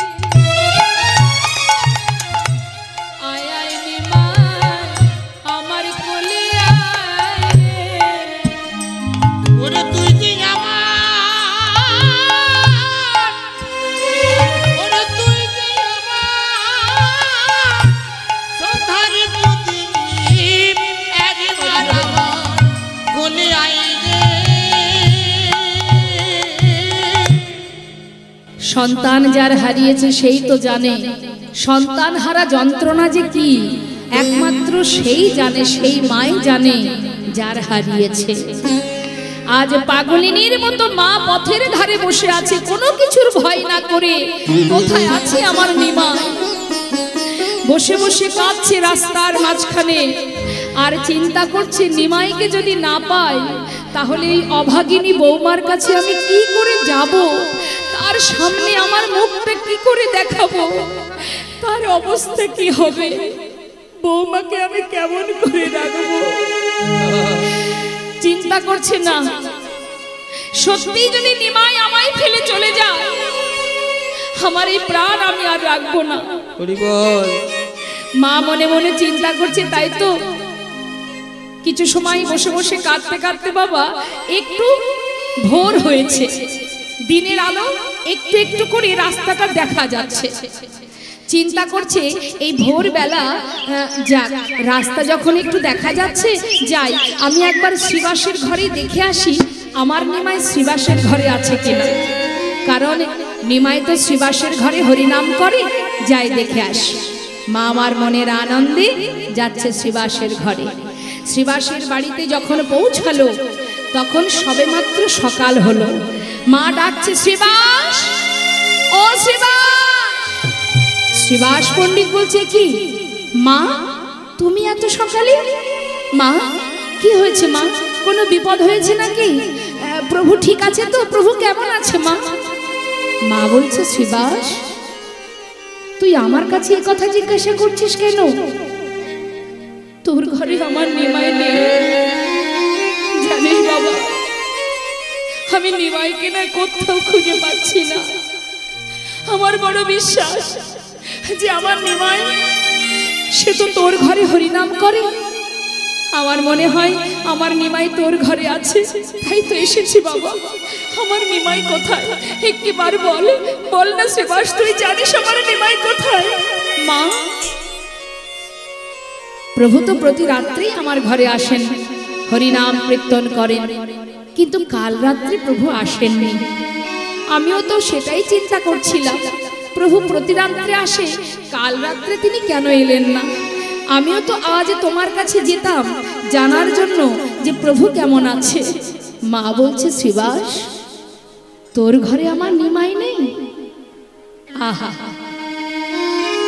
ও শ্রীবাস, তবে শোন বাবা, একদিন আমার নিমাই আমাকে বলেছিল, মা এই নবদ্বীপে আমি হরিনাম করি বলে সবাই আমার হরিনামের নিন্দা করে। মা, মা গো, কেউ যদি আমার নিন্দা করে আমি সহ্য করতে পারি, কিন্তু আমার হরিনামের নিন্দা করলে আমি সইতে পারি না মা। তাই দেখো মা, একদিন আমি তোমায় ফেলে আমি সব ত্যাগ করে নবদ্বীপ ছেড়ে জনমের মতো চলে যাব। জানিস শ্রীবাস, যখন নিমাই কথাটা আমায় বলেছিল আমি ভেবেছিলাম ও বলছে বটে, হয়তো করবে না, কিন্তু আজ যা বললো তাই করলো, চলে গেছে জনমের মতো। শ্রীবাস, তোর ঘরে যখন আমার নিমাই নেই, আমার নিমাই আর কোথাও নেই। সে নবদ্বীপ ছেড়ে, নদে মাসিকে ছেড়ে, সব ছেড়ে জনমের মতো চলে গেছে, ফিরে আসবে না। না না, আমি আর বাঁচতে চাই না, আমি বৌমার সামনে মুখ দেখাতে পারবো না।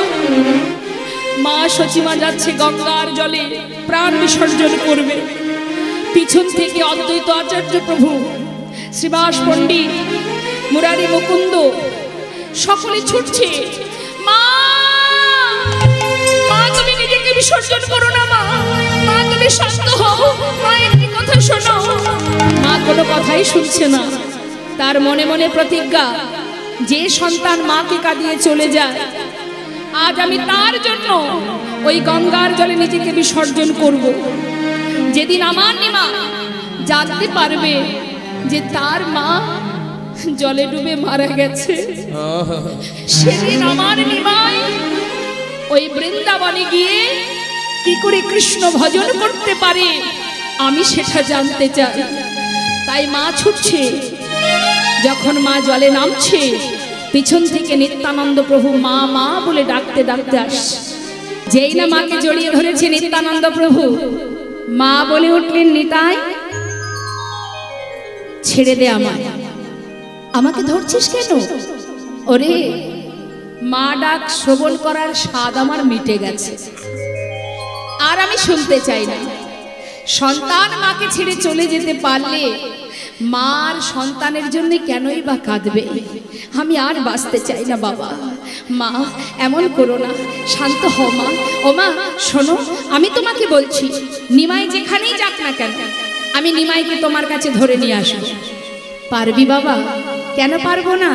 শোনো মা, নিমাই যদি সন্ন্যাস ধর্ম গ্রহণ করে থাকে তবু আমি তোমার কাছে ধরে আনবো, আর যদি সন্ন্যাসী না হয়েও থাকে তবু আমি তোমার কাছে ধরে আনবো।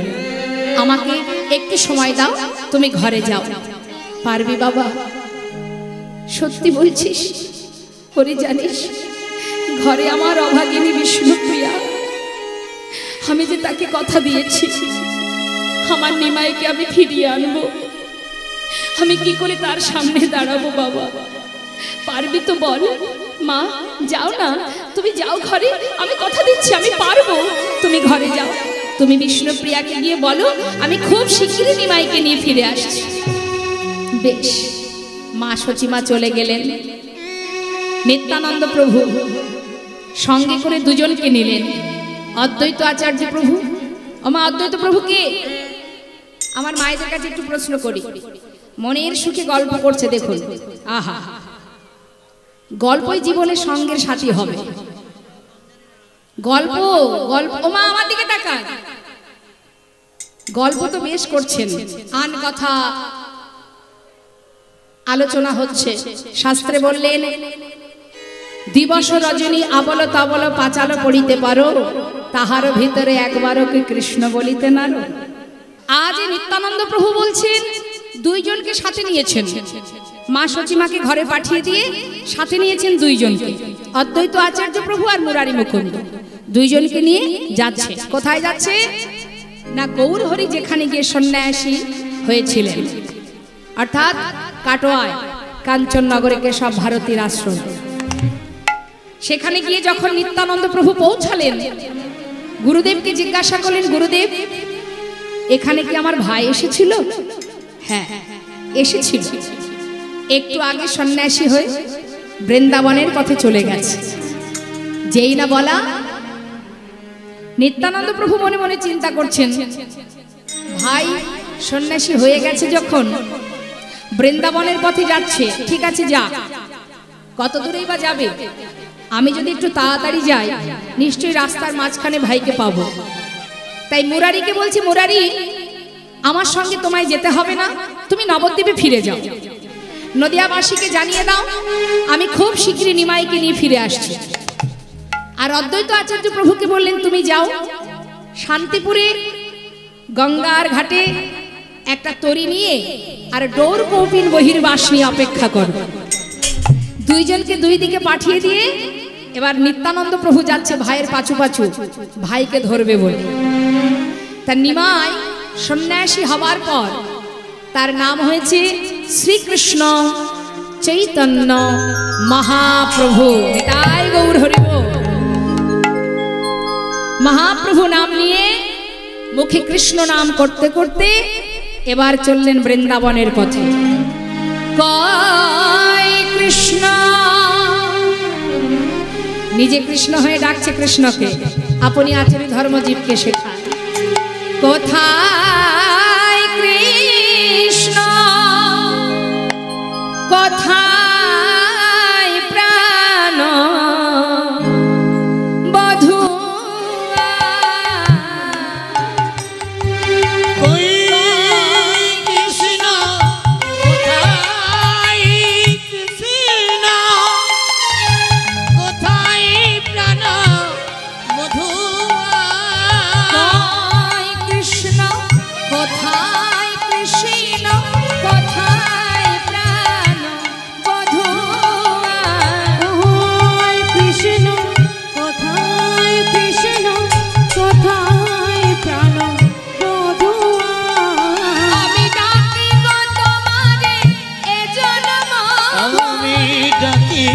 তোমারে এ জন্ম ধরে, ডাকি গো তোমারে এ জন্ম ডাকি গো তোমারে এ জন্ম ধরে, তবু না পাই দেখা তোমারে।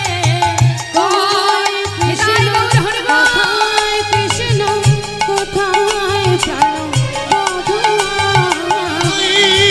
কৃষ্ণ কোথায়, কৃষ্ণ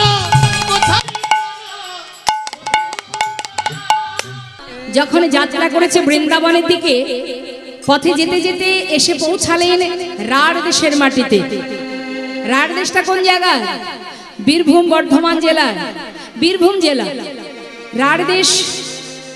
এই রাঢ় দেশের মাটিতে মহাপ্রভু গিয়ে পৌঁছালেন।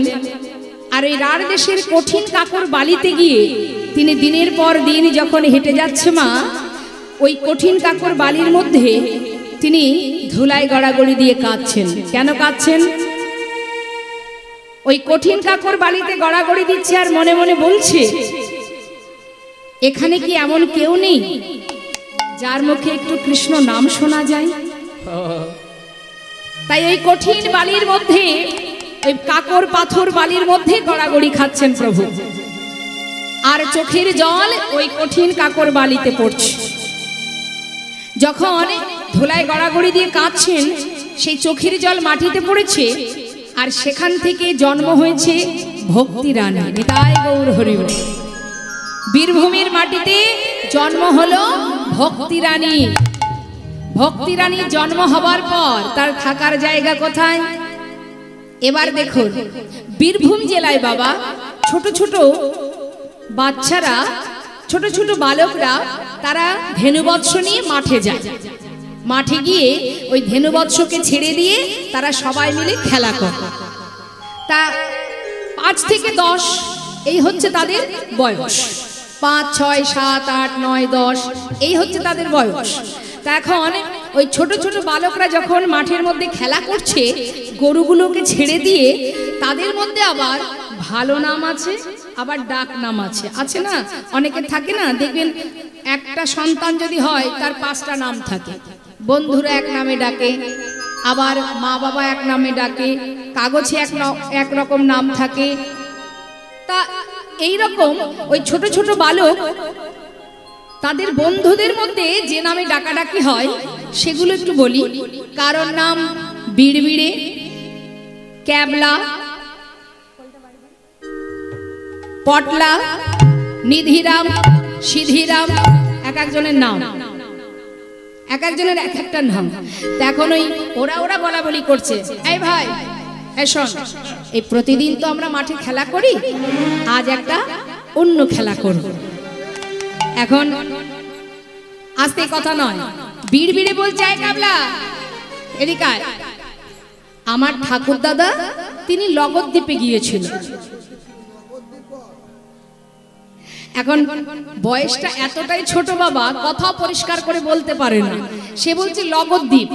এবার যে একটু বড়, ভালো করে বলতে জানে, সে বলছে বল নবদ্বীপ। আরে শোন না, এদিকে আয়, ওই লগদ্বীপে নাকি আমার ঠাকুর দাদা দেখে এসেছে একটা সোনার মানুষ থাকে। সোনার আবার মানুষ হয় নাকি? ক্যাবলা বলছে সোনার আবার মানুষ হয়? আরে তার নাকি সোনার মতো দেখতে রে, তাই নাকি সবাই সোনার মানুষ বলে ডাকে। আচ্ছা হলো, তারপর শোন, ঠাকুর দাদা বলেছে সে নাকি প্রতিদিন হরি নামের খেলা করেন। তাই গৌর হরি। এখন মহাপ্রভু যেখানে ধুলায় গড়াগড়ি দিয়ে কাঁদছেন, মা 3 দিন রার দেশে করিয়া ভ্রমণ, কৃষ্ণ নাম না শুনিয়া প্রভু করেন ক্রন্দন, করেন ক্রন্দন। কাঁদছেন প্রভু। আর প্রভু কাঁদতে কাঁদতে হঠাৎ কানে শুনতে পেল যে ছোট ছোট বাচ্চারা তারা বলা বলি করছে যে সোনার মানুষ লগদ্বীপে সে নাকি হরি নামের খেলা করে। যেই না শুনেছে কথাটা, মহাপ্রভু সঙ্গে সঙ্গে ধোলা থেকে উঠে দূর থেকে সেই বালকদের কথাগুলো শুনছে। এখন ক্যাবলা বলছে, এই শোন, আমার নাম ক্যাবলা হতে পারে, বুদ্ধিতে কিন্তু আমার 16 আনা। আরে হরি নামের খেলা করতে গেলে খোল লাগে, করতাল লাগে। আমরা তো মাঠে এসেছি গরু চড়াতে, আমাদের কাছে খোল করতাল কোথায়? হরি নামের খেলা করব কি করে? বলছে শোন, ঠাকুর দাদা বলেছে খোল করতাল নাকি সবার কাছে আছে, আলাদা করে খোল করতাল লাগে না, তাই নাকি? ক্যাবলা বলছে কই দেখা তো দেখি, খোল কোথায়, করতাল কোথায়, দেখা। আমার মায়েদের কাছে জিজ্ঞাসা করি, মায়েরা বলুন তো করতাল কোথায় আছে? সবার কাছে আছে করতাল? যাক, করতাল আছে সবার কাছে, এবার খোলটা দেখান তো।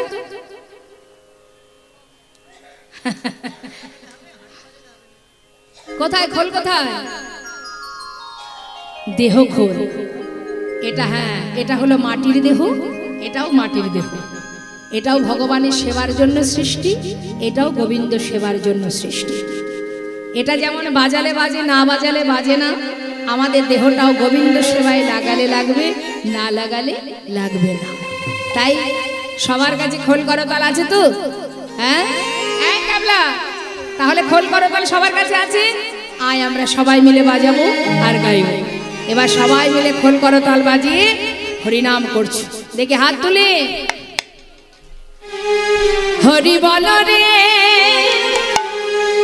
হরি বদন ভরে হরি বল রে, হরি বল রে, হরি বলো বলো রে, বদন ভরে হরি বলো রে। হরি বল রে, হরি বল রে, বল রে, বদন ভরে হরি বল রে। হরি বল, হরি বল, আবার হরি বল, হরি বল, হরি বল, হরি বল রে। হরি বল রে, হরি বল, হরি বল। হরি বল রে, বল রে, বদন ভরে হরি বল রে। হরি বলো রে, হরি বলো বলো রে, বদন ভরে হরি বলো রে। হরি বল, হরি বল। মনের আনন্দে যখন সমস্ত শিশুরা সবাই হরিনামে মত্ত, মহাপ্রভু দূর থেকে সেই হরিনাম আস্বাদন করে ধীরে ধীরে ওমা এসে দাঁড়ালেন। গোপ বালকের মুখে শুনিয়া কৃষ্ণ নাম, তথায় আসিয়া প্রভু করেন বিশ্রাম। করেন বিশ্রাম। গৌর হরি ছোট ছোট বালকের মুখে হরিনাম শ্রবণ করে আর কি বাবা তাকে ধরে রাখা যায়? সে তো হরিনামের পাগল। হরিনাম শোনা মাত্রই প্রভু ছুটতে ছুটতে সেই বালকদের কাছে এসে তাদের বদনটা চেপে ধরে বলছে, বাবা এত সুন্দর নাম তোরা কোথায় পেলি? আবার কর হরি, আমি যে শোনার জন্য আশা করে বসে আছি, আর একবার কর, আর একবার নাম কর। এখন মহাপ্রভুর সেই অপরূপ রূপ দর্শন করে ছোট ছোট শিশু তারা ভয়ে ভীত হয়ে মনে করছে নিশ্চয়ই আমাদেরকে ধরবে বলে এসেছে। এমন মানুষ তো আগে কখনো দেখিনি।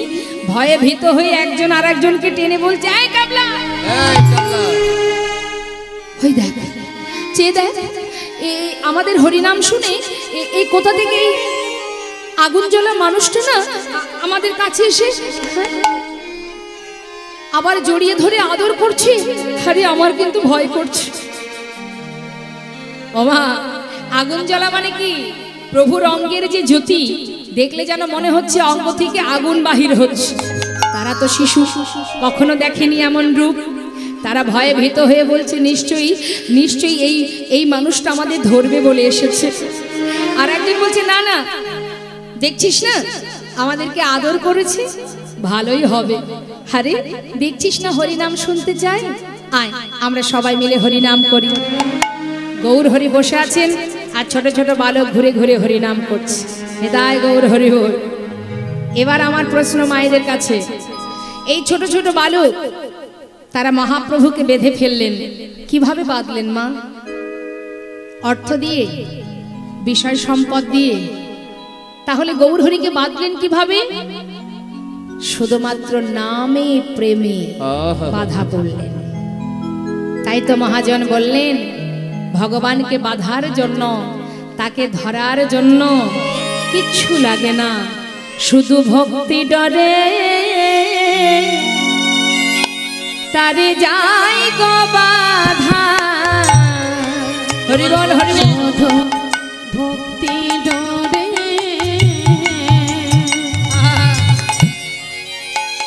তারে যাই গো বাধা। ও গো সহজ সরল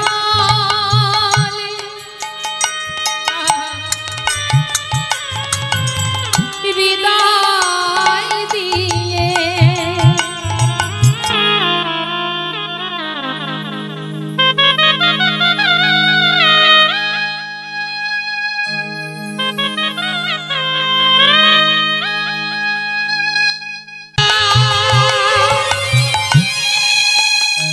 ওই নারী গাই দিয়ে তাই গৌর হরি বল। আরে ভক্তির তোরে যাই গো বাধা।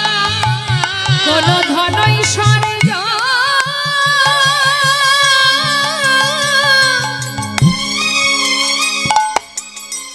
ধনই স্বর্গ লাগে না গো, আহা শুধু ভক্তি ডরে যাই গো বাধা।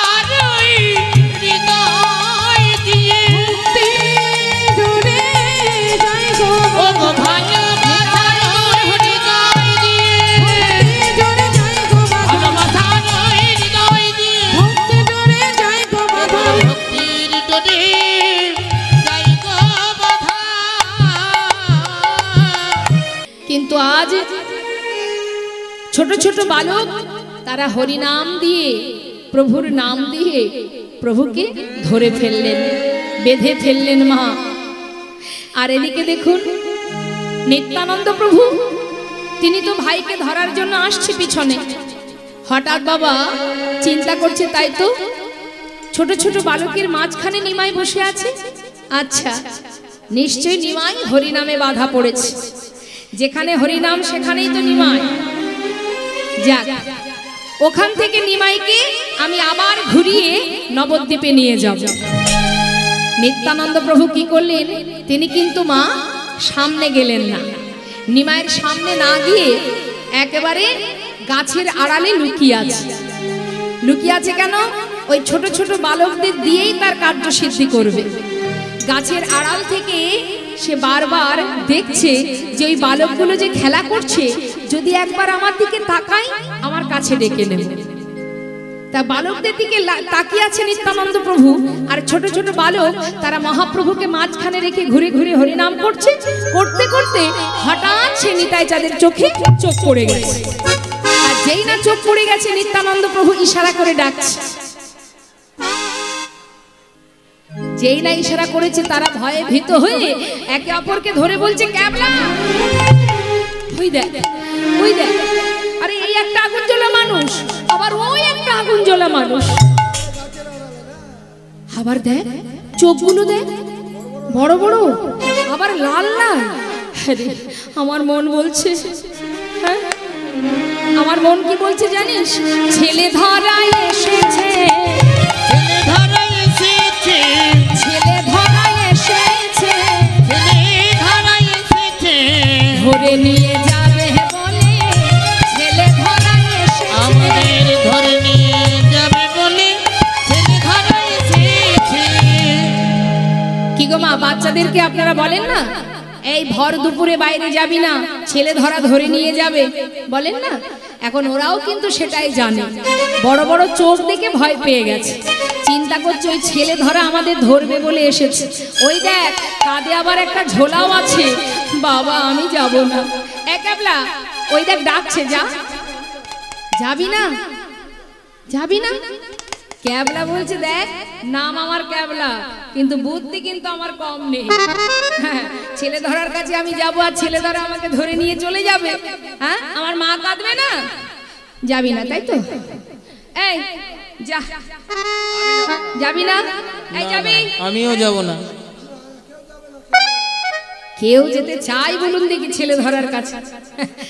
এখন মাঝখানে একজন আছে মা, যার নাম নিধিরাম সর্দার। একটা কথা আছে, ঢাল নেই তরোয়াল নেই নিধিরাম সর্দার। নিধিরাম সর্দারের এতটাই শক্তি, তার ঢাল তরোয়াল কিছু লাগে না যুদ্ধ করতে গেলে। এখন নিধিরাম সর্দার বলছে, তোরা কেউ যাবি না? না না না, কেউ যাবি না? না রে, কাউকে যেতে হবে না। আমার নামটা কি বলতো? নিধিরাম। আরে তোদের দ্বারা হবে না রে, আমি যাচ্ছি। দাঁড়া, এক কাজ কর, এই আমাদের কি বুদ্ধি কম আছে নাকি? সবার গলায় যে গামছাগুলো আছে, একটার সঙ্গে একটা ভালো করে বাঁধ। বাঁধলে কি হবে? লম্বা হবে তো? বেঁধেছিস? নে বাঁধ। এবার শোন, এই যে গামছাটা, এই গামছার একটা কোনা আমি মাজায় বাঁধবো, আর ওই কোনাটা তোরা সবাই মিলে ধরে রাখ। এই শুনতে পাচ্ছিস তো? তুই মন দিয়ে শোন, ওই গামছার ওই কোনাটা তোরা ধরে রাখবি, আর আমার এই কোনাটা মাজায় থাকবে। আমি ওই ছেলে ধরার কাছে যাব। এই মন দিয়ে শোন,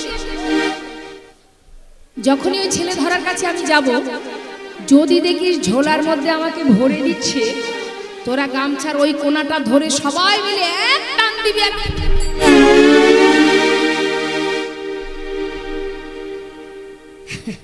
এদের দিয়ে কিচ্ছু হবে না, আমি কি এখন টানতে বলেছি? আরে বাবা, এখন টানলি কেন? যখন ঝোলার মধ্যে আমাকে ভরবে তখন ধরে টানবি। হবে না, এদের দিয়ে কিচ্ছু হবে না, তোদের কাউকে যেতে হবে না, তোরা থাক, আমি দেখছি।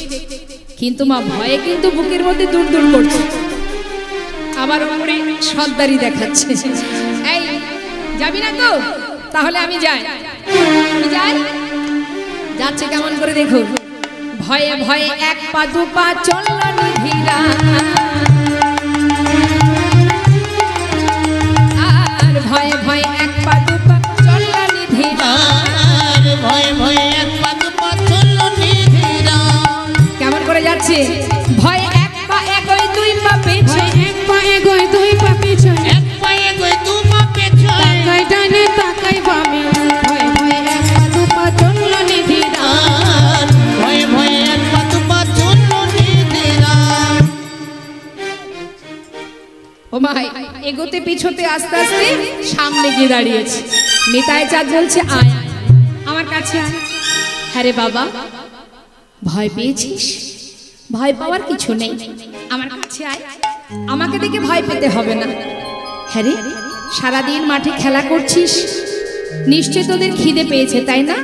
দাঁড়া দাঁড়া, আমার কাছে ভালো খাবার আছে।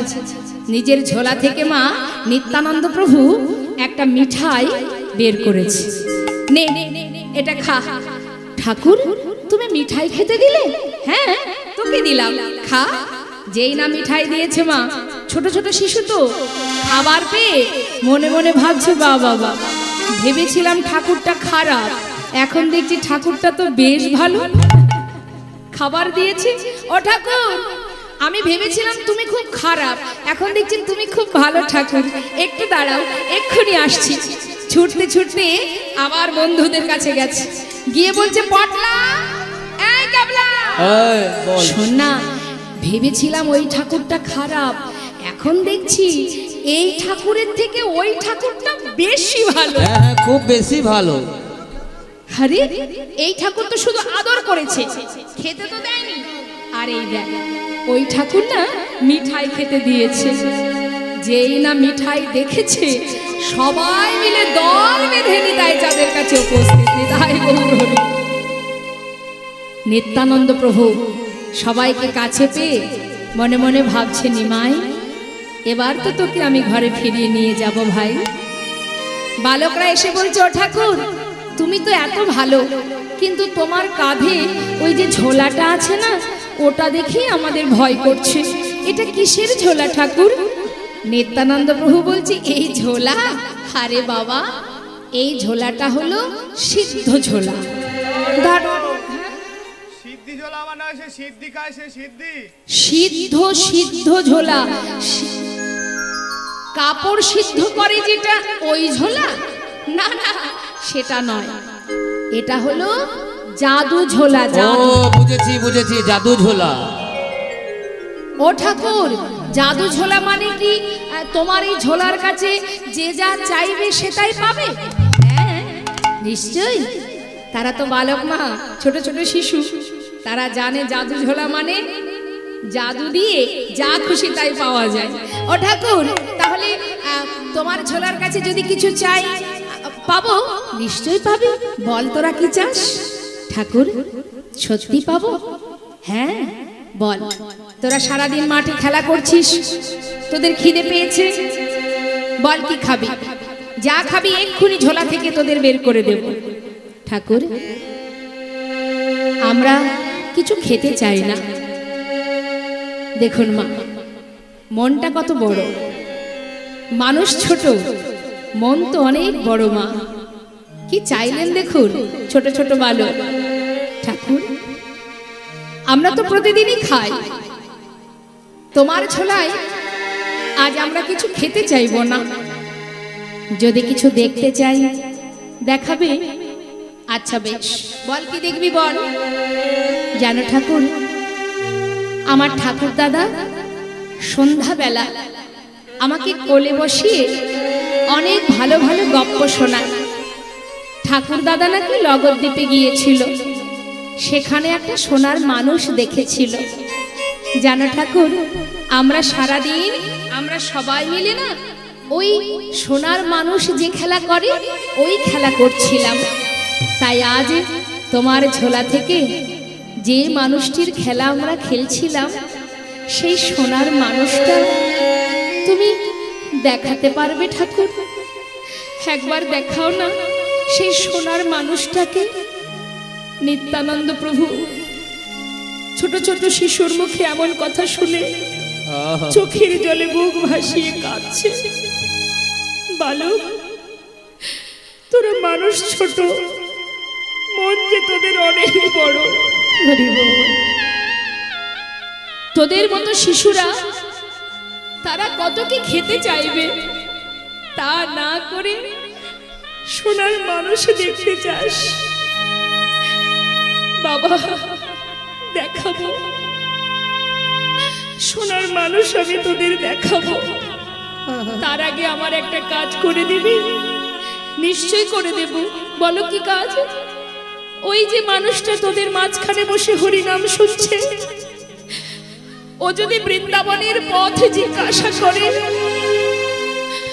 ওকে বৃন্দাবনের পথটা না দেখিয়ে শান্তিপুরের পথটা দেখিয়ে দিবি বাবা। ও ঠাকুর, তুমি মিথ্যা বলতে বলছো? ঠাকুর দাদা বলেছে মিথ্যা বললে অপরাধ হয়। ঠিকই বলেছিস, সত্যি মিথ্যা বললে অপরাধ হয়। কিন্তু আজকের দিনে যদি তোদের সকলের আমার এই উপকারের জন্য কোনো অপরাধ হয়ে থাকে, সেই অপরাধ আমি নিয়ে নেব। এইটুকু উপকার করে দে ঠাকুর। বেশ, কিন্তু ঠাকুর একটা কথা জিজ্ঞাসা করি, ওই যে মানুষটি, ওই মানুষটাকে তুমি শান্তিপুরের পথ কেন দেখাতে বলছো?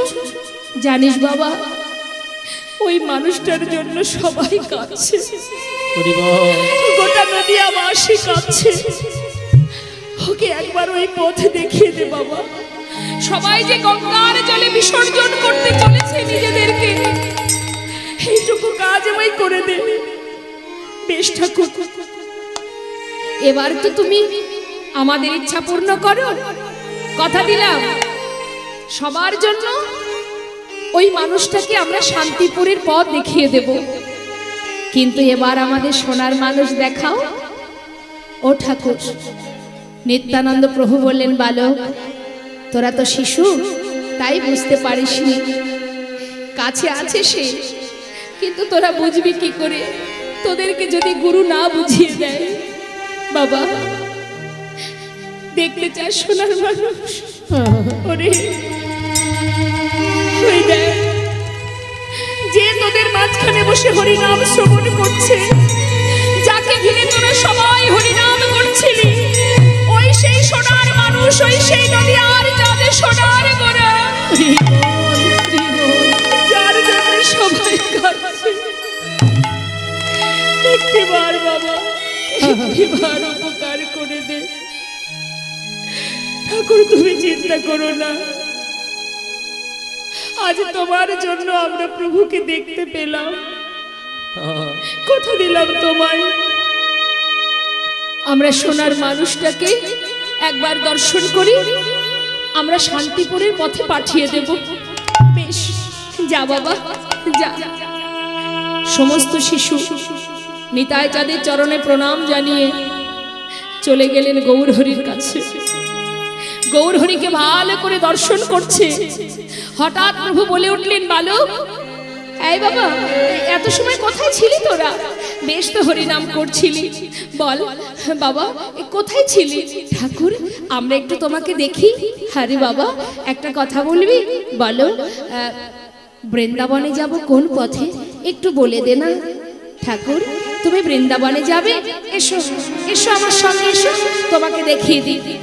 বৃন্দাবনের পথ আর দেখালেন না বাবা, শান্তিপুরের দিকে আঙুলটা বাড়িয়ে বললেন, ও ঠাকুর, এই পথে যাও ঠাকুর, এই পথে, এই পথে যাও ঠাকুর, এই পথে, এই পথে যাও ঠাকুর, এই পথে, এই পথে যাও ঠাকুর, এই পথে। শ্রী বৃন্দাবন যমুনা পুলিন, বৃন্দাবন যমুনা পুলিন, শ্রী বৃন্দাবন যমুনা শ্রী বৃন্দাবন যমুনা পুলিন। দেখিতে পাইবে যে, তুমি দেখিতে পাইবে যেতে। এই পথে যাও ঠাকুর, এই পথে।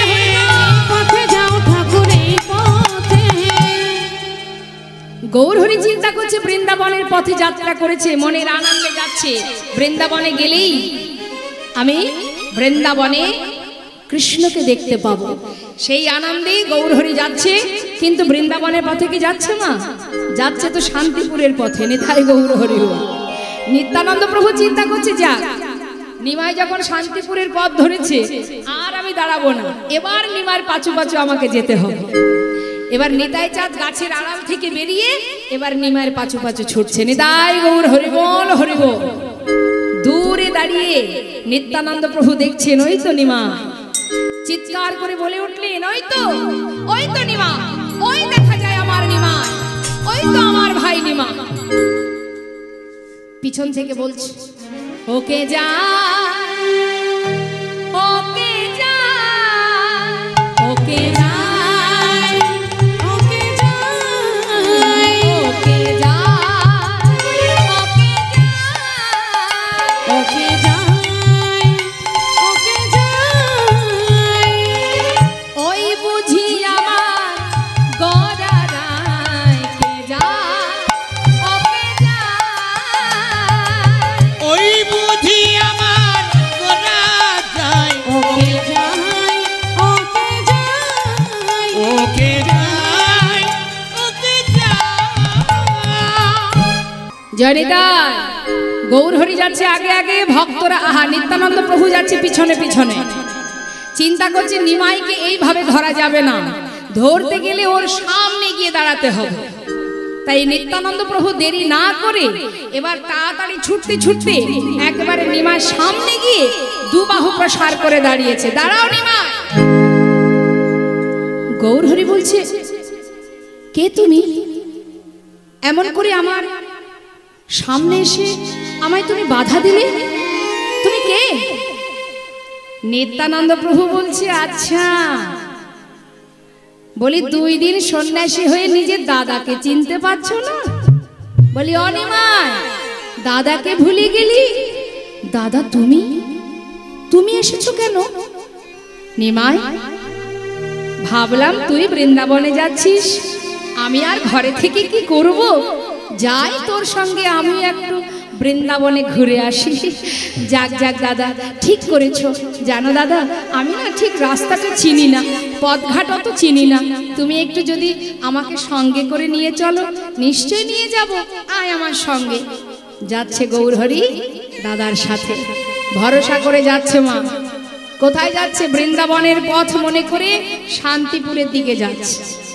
কিছুটা পথ গেছে, যাবার পরে জিজ্ঞাসা করছে, দাদা প্রভু কহে আর কত দূর আছে বৃন্দাবন? শ্রীপাদ কহে এই তো যমুনা, তুমি করো দর্শন, তুমি করো দর্শন। কোথায় গেছে জানেন মা? শান্তিপুরের, যদি আপনারা যান শান্তিপুরের ওই পারে কালনার ঘাট, ওই কালনার ঘাটে গিয়ে, কুলিয়ার পাটে কালনার ঘাটে, ওই কালনার ঘাটে গিয়ে প্রভু জিজ্ঞাসা করছে, দাদা বৃন্দাবন কোথায়? এই তো দেখ ভাই, এই দেখ, এই হলো যমুনা, দর্শন কর। কিন্তু মা গঙ্গাকে যমুনা ভেবে গৌরহরি মনের আনন্দে 1 পা 2 পা করে জলে নেমে যেই না স্নান করে বদন তুলেছে, দেখছে ওই পারে মানে শান্তিপুরে অদ্বৈত আচার্য প্রভু একটা তরি নিয়ে আর ডৌর কপির বহির্বাস নিয়ে অপেক্ষা করছে। দূর থেকে দেখে চিন্তা করছি, কি ওটা কে? আমি তো যমুনায় স্নান করছি, তবে চেনা চেনা, তুমি তো অদ্বৈতাচার্য, হেথা কেন আইলা? আমি বৃন্দাবনে যাব, তুমি কেমনে জানি? তুমি কেমনে জানিলা? অদ্বৈত আচার্য প্রভু ভাবছে, হায় হায় কপাল, স্নান করছে গঙ্গার জলে আর মুখে বলছে যমুনা। তাকিয়ে আছে মুখের দিকে, আর আমার গৌরহরি স্নান করছে জলে আর বলছে যমুনা, এই কি তুমি সেই যমুনা? প্রবাহিনী যমুনা এই কি তুমি সেই যমুনা প্রবাহিনী যমুনা এই কি তুমি সেই যমুনা প্রবাহিনী ও যমুনা এই যে তুমি সেই যমুনা প্রবাহিনী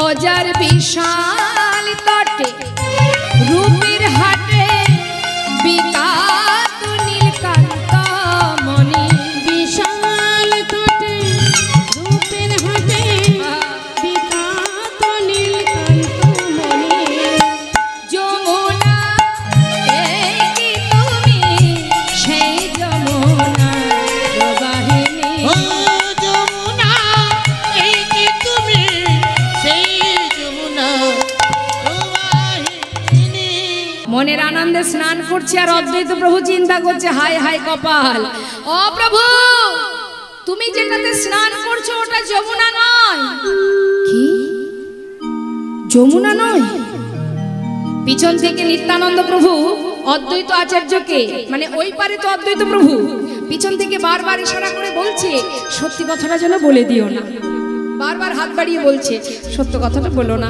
অনেক কষ্ট করে ভাইকে এনেছি সত্য কথাটা বলো না আর সে বারবার বলছে ও প্রভু আমার আনাগোড়া তুমি আমি তোমায় মিথ্যা বলতে পারবো না তুমি যেখানে স্নান করছো ওটা যমুনা নয় ওটা সুরধনী গঙ্গা আর তুমি যেখানে বৃন্দাবন ভাবছো এটা বৃন্দাবন নয় এটা কালনা দাদা তুমি কি করলে দাদা আমি তো তোমায় বিশ্বাস করেছিলাম তুমি মিথ্যা বললে কেন দাদা বলো নিত্যানন্দ প্রভু চিন্তা করছে দেখেছো কাণ্ড এত করে বারণ করলাম সেই সত্যি কথাটাই বলে দিল ঠিক আছে আমি হলাম নিমায়ের দাদা ওকে বোঝানোর মতো ক্ষমতা আমার আছে অনিমা আমি তোকে মিথ্যা বলিনি ভাই বলনি তাহলে এই গঙ্গা কি করে যমুনা হবে শোন তাহলে বলি শোন গঙ্গা যমুনা বহে হয়ে একাধার এক ধারায় বয়ে যায় গঙ্গা যমুনা পূর্বে গঙ্গা বহে পশ্চিমে যমুনা তাই বলছে শোন ভাই গঙ্গা যমুনা বহে হয়ে একাধার পশ্চিমে যমুনা বহে পূর্বে গঙ্গাধার অতএবে পশ্চিমে তুমি করিলা স্নান ইহাতে হইল ভাই যমুনা প্রমাণ তুমি তো পশ্চিম ঘাটে স্নান করেছো সেই জন্য এটা যমুনা আর পূর্ব দিক শান্তিপুর যেদিক থেকে বয়ে যায় গঙ্গা দাদা এটা না হয় মানলাম কিন্তু এই কালনা কি করে বৃন্দাবন হবে কেন ভাই এটা তো সহজ ব্যাপার শোন শোন বাড়ি দকে বাড়ি ছাড়া দামিনী কি জ্যোতি হারা বাড়ি দকে বাড়ি ছাড়া দামিনী কি জ্যোতি হারা বাড়ি দকে বাড়ি ছাড়া দামিনী কি জ্যোতি হারা বাড়ি দকে বাড়ি ছাড়া দামিনী কি জ্যোতি হারা প্রেম কি প্রীতি ছাড়া রহে ওই রাত দেবকে প্রীতি ছাড়া রহে প্রেম কি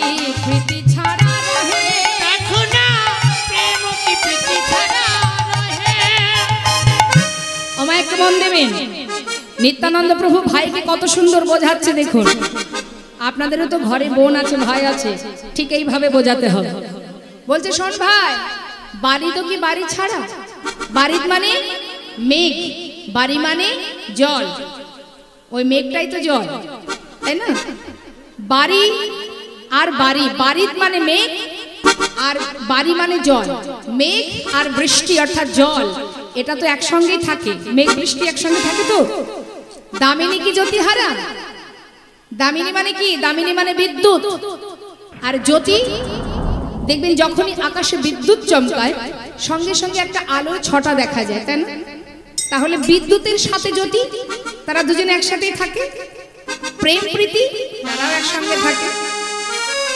শোন ভাই, এরা যেমন কেউ কাউকে ছেড়ে থাকে না, একসঙ্গে থাকে, ঠিক তদ্রূপ তোহারই দয়া যেথা মধুর বৃন্দাবন সেথা, তোহার উদয় যেথা মধুর বৃন্দাবন